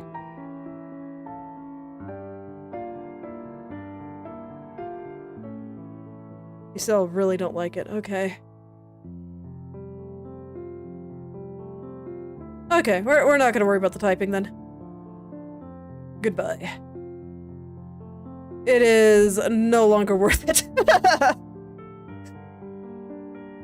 This'll be something I try to figure out how to do a little bit better. Maybe in the future. But I do not want to deal with it anymore, so I'm not going to, and it is... It's a small performance hit. I might revisit it a little bit off stream, but I'm done flailing for now.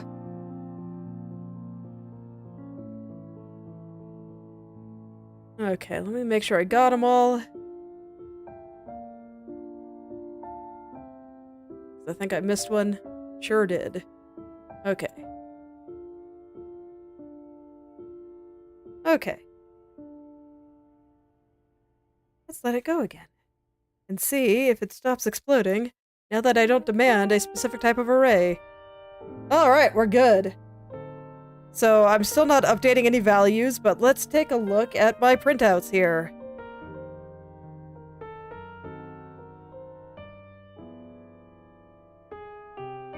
What was I checking for again after that little adventure? I totally forgot. Now I have to remember. Okay, here we are.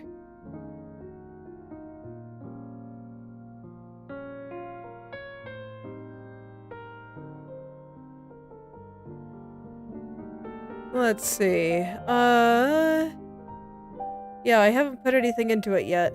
So I was just going to see if this updated... Okay. I was gonna see if it updated the stuff I expected, but with the way that I have things printed... It's only printing what is actually going to go into the final pipe. So you know what? Let's just do that real quick. But it's okay. You know, we debugged something silly that I was doing. I'm sure I'll be fine with that later. Oh, right. there you go.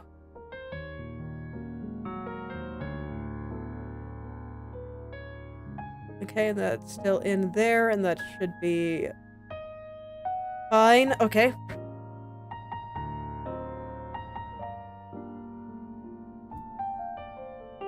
So, let's start updating things, and I think all I'm going to do is after the shenanigans have run, after I have all of my... So what I'm doing here is I'm basically saying that in my pipe path, I'm giving a placeholder elements there that I can update freely without touching the elements that are actually in the actual pipe dictionary. I'm not touching that.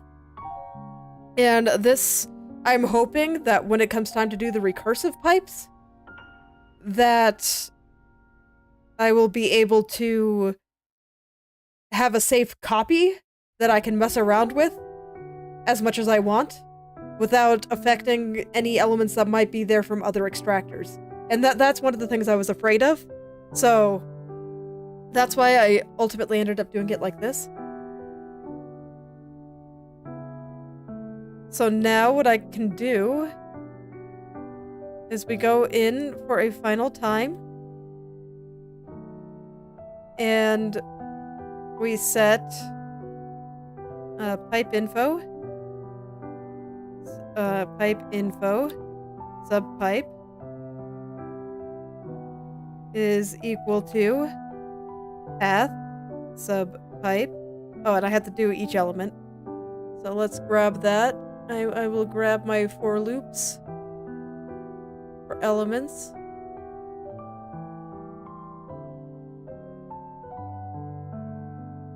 Oh, I don't have any easy access one. Okay, here we are. For element in elements. Where was I?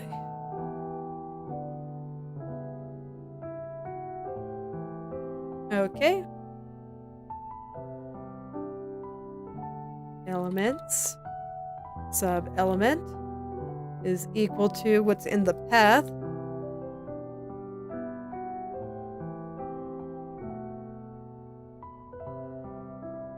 Oh, typo. Element. There we go. Just forgot an E. And then I do the same with all the pipes connected to it. And that should do it. So let's test it out. I might need to do some more updating to this based on how we want to display information to the player later. Okay, good. We're getting some updates here, so you can see, or no, you really can't, but it is showing that water's 200 now. Okay, but it is not properly updating it for adding the vaporizer. But okay, that's okay. We got the first step, so there's still something buggy with the way splitters are working. Let me see if just a normal pipe path works. Yeah, sure does. Okay. And how about some basic merging stuff? So it looks like splitters are still broken, but I'll go ahead and test the other things.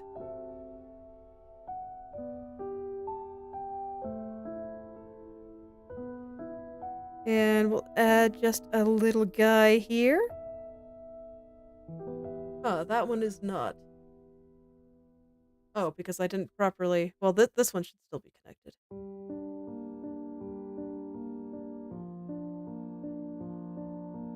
Did I build it wrong? It doesn't look... No, I think I built that right. So the merger might not be working either. So there's something wrong with how I'm putting the elements in. Okay. I'm gonna clear some of my print statements and I'm gonna try to figure out what's wrong. But at least the basics of the basics is working. Let me find my stray print statements here. I'm gonna scroll to the top there.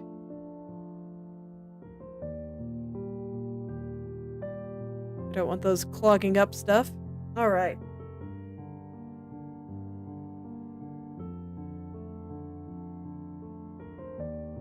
So I'm gonna take this and we are going to... Let's see. Pipe info / pipe elements. Oh, of course. Has to be plus equal. That's important.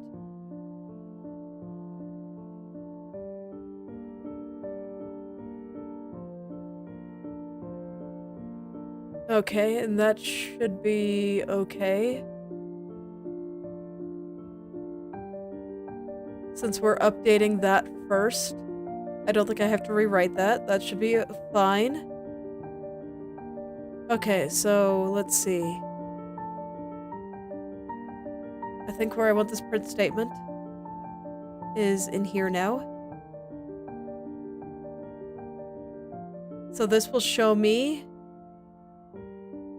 the element, my placeholder element, and make sure that that is updating properly. So let's do path subpipe. Yes, that's what I called it. Yep. And we'll make sure that the elements in there are being updated correctly. So let's go take a look and see where things are breaking. I'll just go ahead and build before it loads because what we care about right now is the debug. Okay.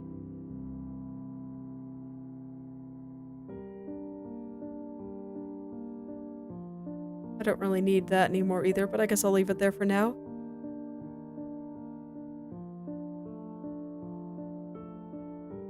Actually, there's one more thing I want in my debug. I would like to add some text to give me the name of it.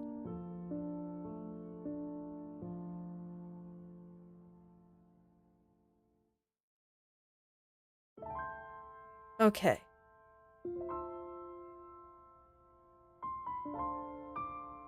Let's get some better output here. Make it a little bit easier for me to read. Okay, that is beautiful. So on the extractor, it has one connection. From is, I think, itself.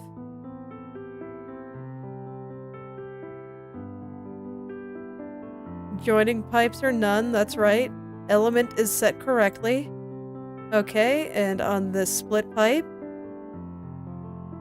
we have this.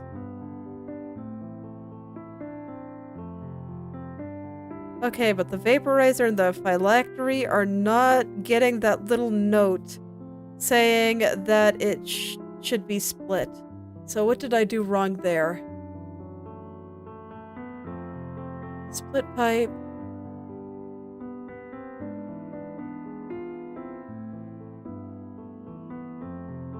Okay, so let's see, the split pipe. Oh, why does the split pipe only have one connection? These guys are both properly getting their from, but you only have one connection. That is not right. Okay, I need to check back up. If I hide this for a second. I need to check what's being written up in the splitter here. So here's for split pipes. Okay, that should all be fine. Connections is still doing it like that. So here, can you print that for me?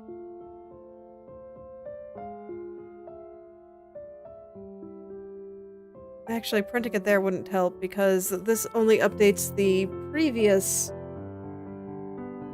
vertex. It doesn't update itself.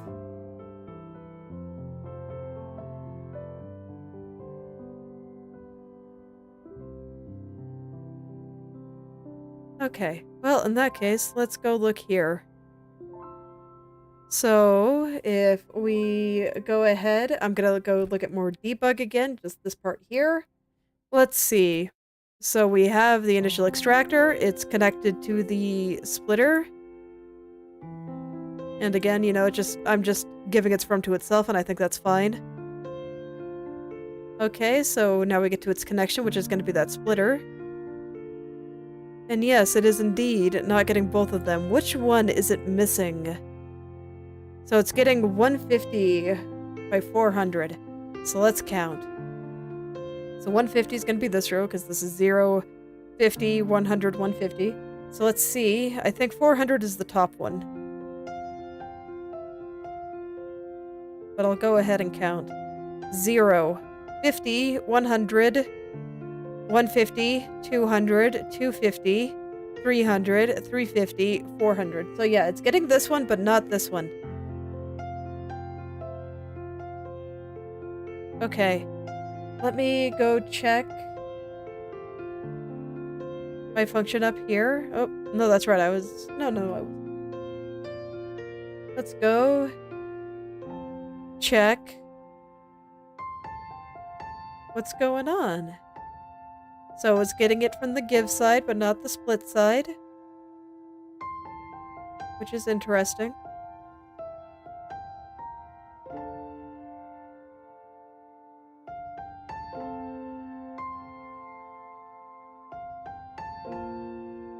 Okay, let's do a few more prints. Getting to split. And then I would like to print split dictionary. And let's see what this gives us. So let's see if we can narrow down what's wrong here. Debugging. Okay. Alright, so it's getting to the split. That's good. And then 100, 450.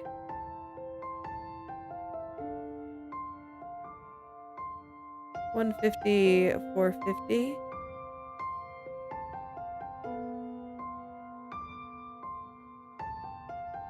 This might just be another case of me not quite understanding dictionaries. But I swear that it was working before when I tested it off stream. But it's very plausible. So let's just take a look here. So what is 100, 450? 0, 50, 100. Okay, so that's probably the extractor. Just make sure. 0, 50, 100, 150, 200, 250, 300, 350, 400, 450. Yes. Okay, so yes, that is the extractor.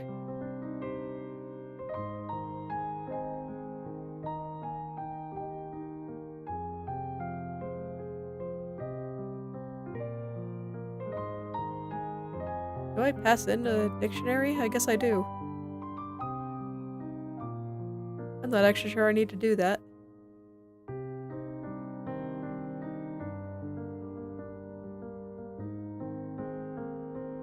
Well, I'll keep doing it. I think it's probably fine. But, so we have that.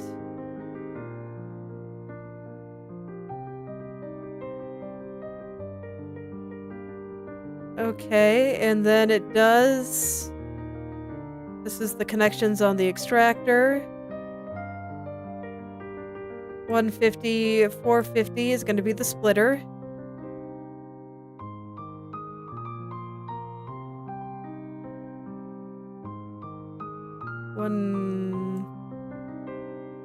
Okay. Yeah, that seems alright. So, 150, 500. I see. Maybe it's not okay. So what I'm doing is I'm passing in the path dictionary that exists right now into this function.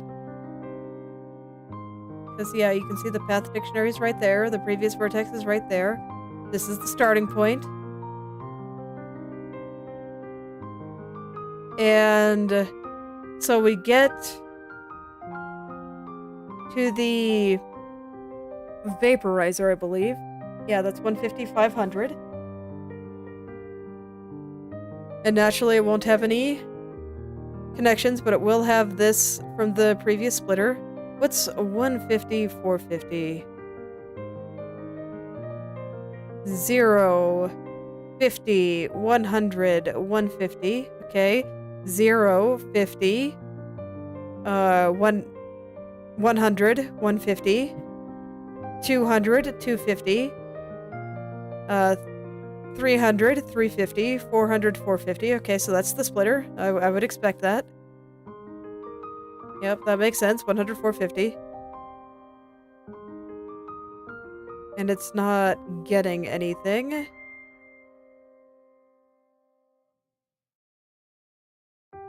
Okay, and then after it's merged, so that'll be what this guy is. 100, so that's the extractor.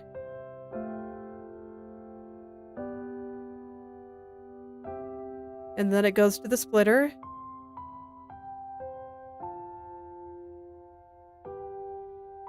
And then we get the vaporizer.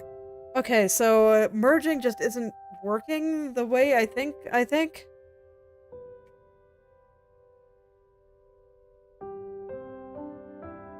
Or maybe it is, and it's just, because... Yeah, when I'm looking out here, this bit here on the splitter should allow for some proper... There might also be something messed up with my recursion. Because I do call this function to make sure that it works, and we're going to... With this kind of pattern, where you can see that the vaporizer and the phylactery are right next to the split pipe, we use this top one here because I had to add that to stop it from blowing up.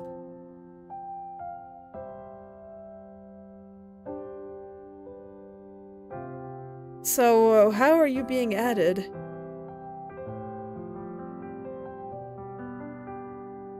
Because you should exist in here right now, right? Because I see 150, 450. So you do exist.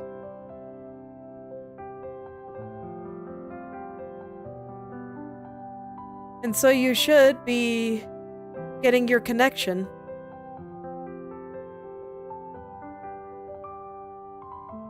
Let me make sure this is working the way I expect.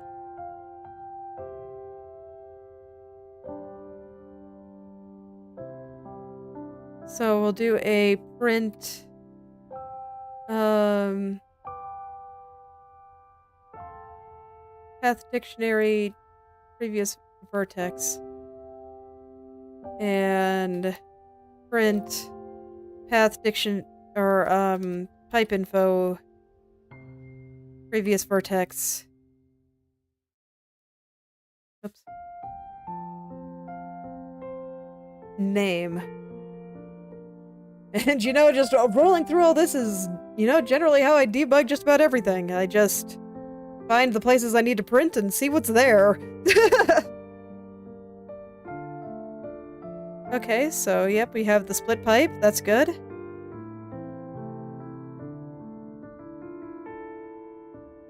Okay, I can't read this, so I will add some decorations again.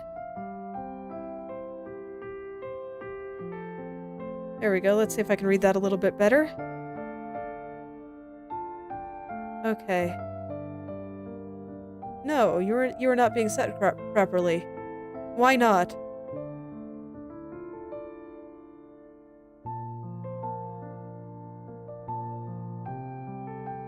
Because you are previous vertex.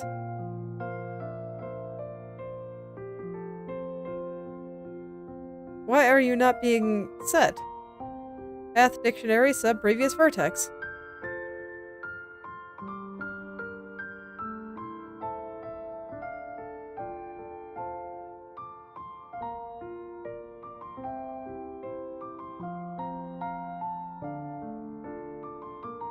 Oh, I have an improper indentation here.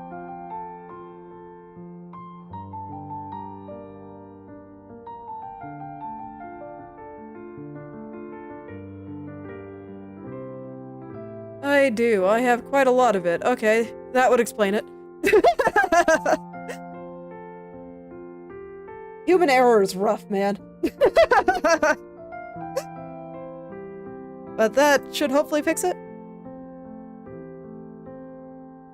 And it did. It fixed everything. Wonderful. So now it looks like the splitters are working properly. Yeah. You can't see it because it's covered by the cloud, but it's working. Hell yeah. Okay, so yeah, I just didn't fix my indentation properly when I was copy and pasting everything. The danger of copy and paste. And it's okay, I figured it out. Just had to go through it step by step, and, you know, eventually you'll find the issue. Pain. Oh well. Okay. But yeah, now the splitter appears to be working the way that I'd expect. Let's go have some fun and derp around, and I'm going to, you know what? I want to try one of the splitter layouts that's a complete nightmare, but it just, really shows you very well if your splitters are working.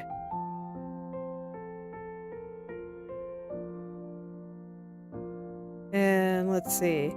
So we have that. I'll put the phylactery on top. Oop. Oh my.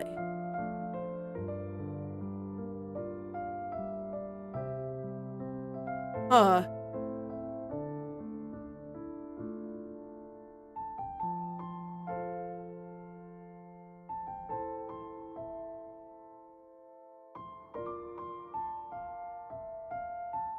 So it got there even though the splitter is balanced.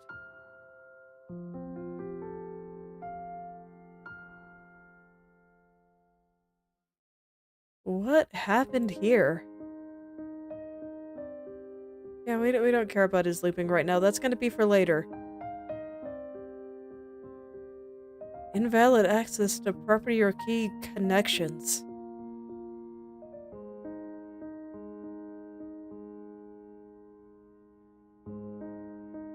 Did I spell it wrong?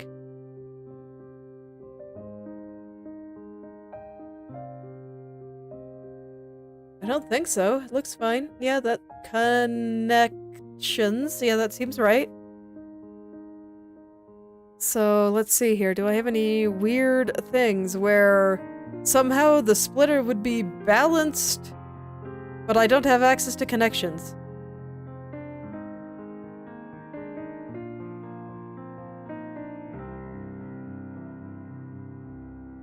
What the hell?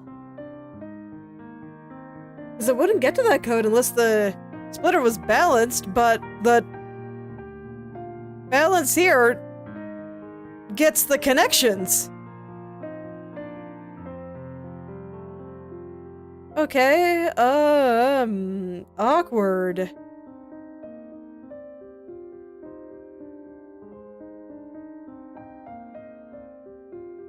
And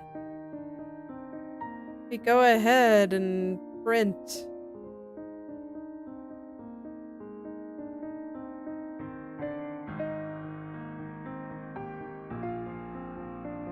Something,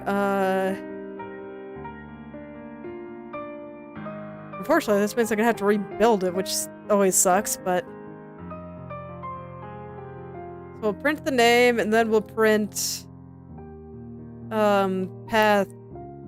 sub pipe. So I can read this, and then I'll print a little decoration at the bottom. Okay. Let's try it again, I guess. Unfortunately, I'm gonna have to reset it and remake that structure. But you know, this is why we test things. It's important. So I'll just start building it again. Okay, and... So, what happened?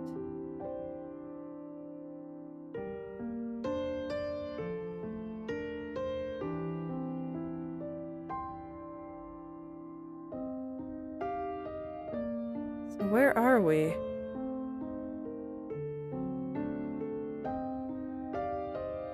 Is it just complaining? Well, no, I mean, everything should have the connections.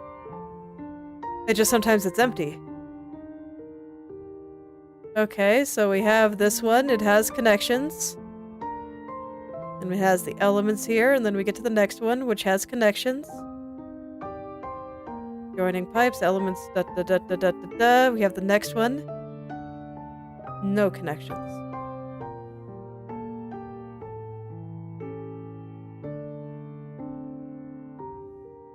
What is at 200, 500?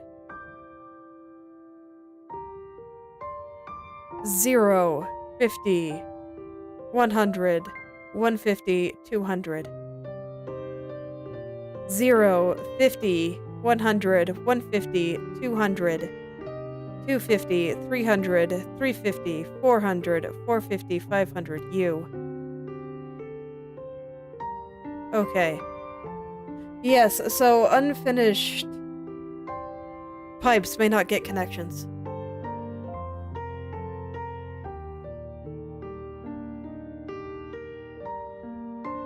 Okay, well that's easy to fix. I was just curious on what was causing it, but I can just do a check here. If path sub pipe has connections,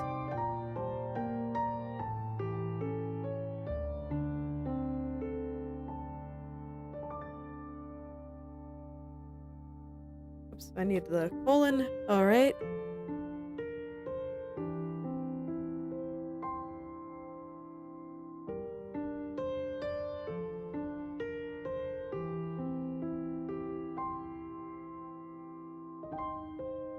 And if there's no connections here, then I don't have to worry about it, so I can just... I already know I don't have to do anything. So I can just plop that there and never worry about it. And I guess just for the sake of robustness,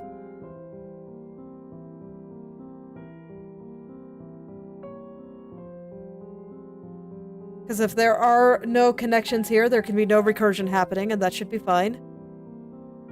And then I don't think I do anything with connections anymore. So it should be fine to leave it like that. Okay.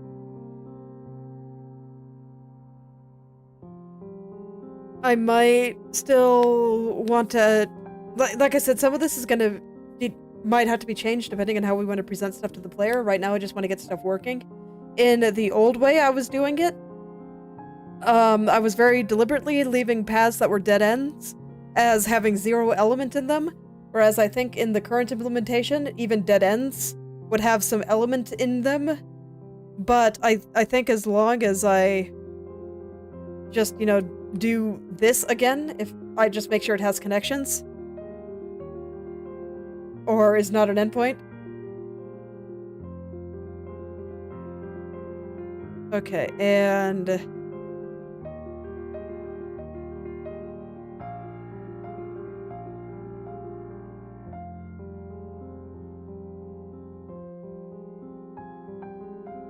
okay, no, that should be fine.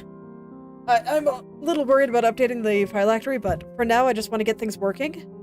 And I'll worry about whether or not we want to keep the amount of element in dead-end pipes as 0 later. Because, you know, that's potentially something we want to do. That's how we kind of agreed to have it before, but that's because it was easier to code, and I'm not sure if it's actually important to have it like that. And if it is, I can just update it fairly easily, I think. But for now, I'm just gonna focus on working. So I'll make my silly little structure again.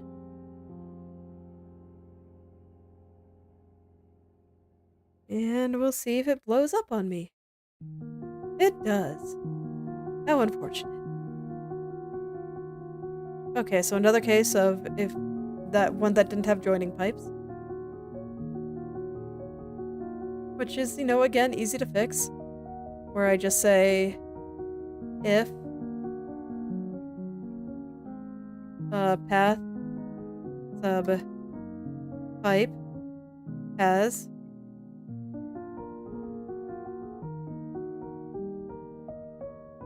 adjoining pipes.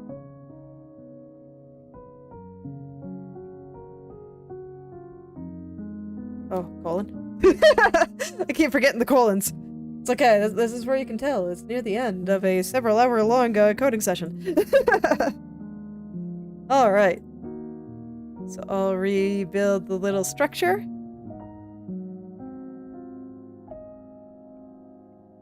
And we'll see if it blows up again.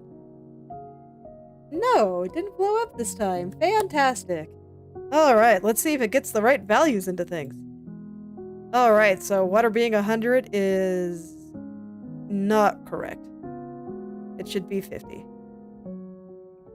Because when you look at this structure, it should split here. This will split into 2 even groups of 100. Then we get to this splitter, and this should split into 2 even groups of 50. So, no, I do not quite have the splitters working. Let's see where things are going wrong. Okay. So we have the extractor. We have the initial split pipe. So, alright, you have a split. Do you want to do that? Vaporizer, of course. Split true is correct. Vaporizer, split true is correct. And split true is correct. Okay. So it is noticing that it has to do all the splitting.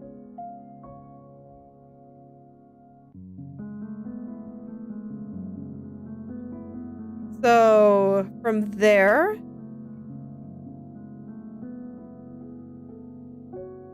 let's see here. Let's see how they are being edited together. This is the extractor. Yep, that's good. The split pipe here is good. That's the first one.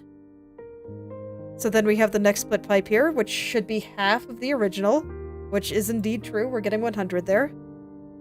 And now down to this next one. This one is still 100. Okay, so it's not being set to the previous correctly. So what should be happening is the way that I wanted to try to code this was I took the, how to say, let's use the example here. I took the value from the previous and put it there. So here, the previous to this merger is going to be him, so he'll just set the default value here, which is going to be 200. We're only looking at water right now. And the previous for these two is going to be this one, which will have 200 in it. And then we set that there. So they should set themselves to 200 and then split that in half, which is 100. And then we should get these and they should split themselves in half and get 50, which is actually wrong. So I might have to adjust some logic here. The way it should work is this gets split in half, goes this way and this way. So this is 100. And then there's going to be 50 going through each of these. So 50 goes here and 50 goes here. But this one is getting 50 from 2 sources. So this one will actually be 100. So I think my current method may not be robust enough. And with me reaching the end of my time here, not sure if I can fix that today.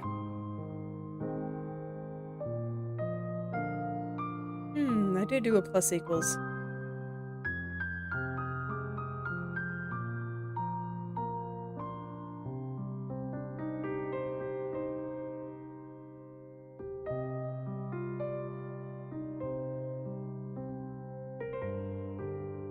Okay. But nonetheless, the fact that this is still 100 and not 50 concerns me. So I'll take a look at that real quick. Let me make sure that I'm going through here.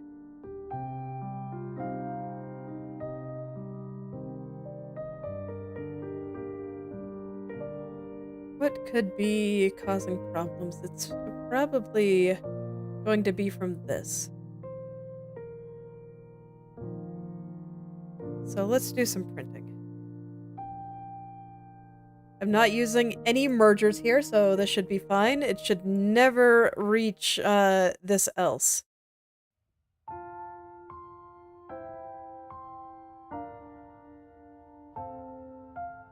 Only one from. Okay. Path, subpipe, elements.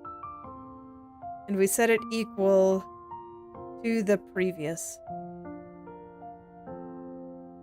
So after this is done, can you print path sub pipe for me?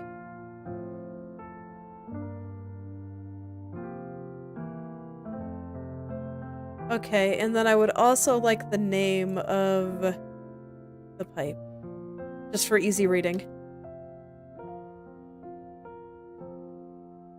We'll put some stars. I'll use something besides stars. I'm sick of stars. Let's use number sign.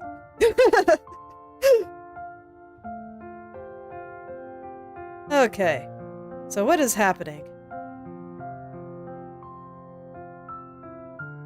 What is happening? It should happen a few times, so I want to go all the way back up to the top. Okay. Only one from. Perfect. And this is the first one, so this is right. And then it should go down. And it doesn't have split. So it's not going to split. Alright. And so now we go down to the next split pipe. And we're good. Okay, so this one is going to split. It hasn't yet, because of course it hasn't. So rather than do it here, now that I've kind of verified that things are working the way that I expect there, I actually want to put it down here. And I would like to see what's going on right there. So let's go down again. And I want to see if it's split properly. So we have connections, yes. Alright, we have the split pipe here. I see the extractor. I see the split here. Water's 200. I wish my scroll wheel would stop freaking out, but that's okay. Okay, did it get split? Yes, it did. So we have 100 water there. So now, the next split pipe here, okay, that's not the next one. Okay, so now we're at the vaporizer.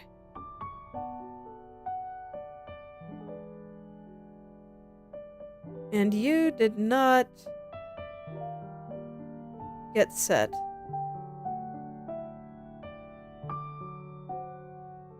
Okay, so basically there's some shenanigans I have to debug, but unfortunately I've gotta leave soon, so I'll have to leave the debugging for later. Maybe I'll do a Gorilla stream to debug this, since we've already kind of gotten started on it, and we've been talking about it a little bit. And then we can maybe try to solve the mystery of the recursive pipes this weekend. Since I'm feeling pretty good about this structure overall, I do think that there are a few problems I need to work out.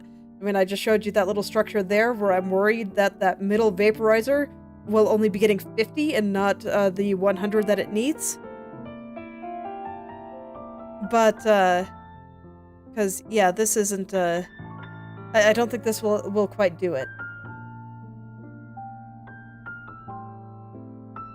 Maybe I'll, do a thing with the thing that tells it to split. But for now, unfortunately, I have to split. So, I will stop there for today. Probably not gonna rate anyone today, so apologize for that, but, I've got places to go and not feeling like I can reasonably socialize at the moment. So I'll just send you guys off, and yes, this is where I will stop for today. So thank you all for coming, and I hope you're able to make something wonderful today. I will see you all tomorrow with some more Crypt Custodian. Hope to see you there.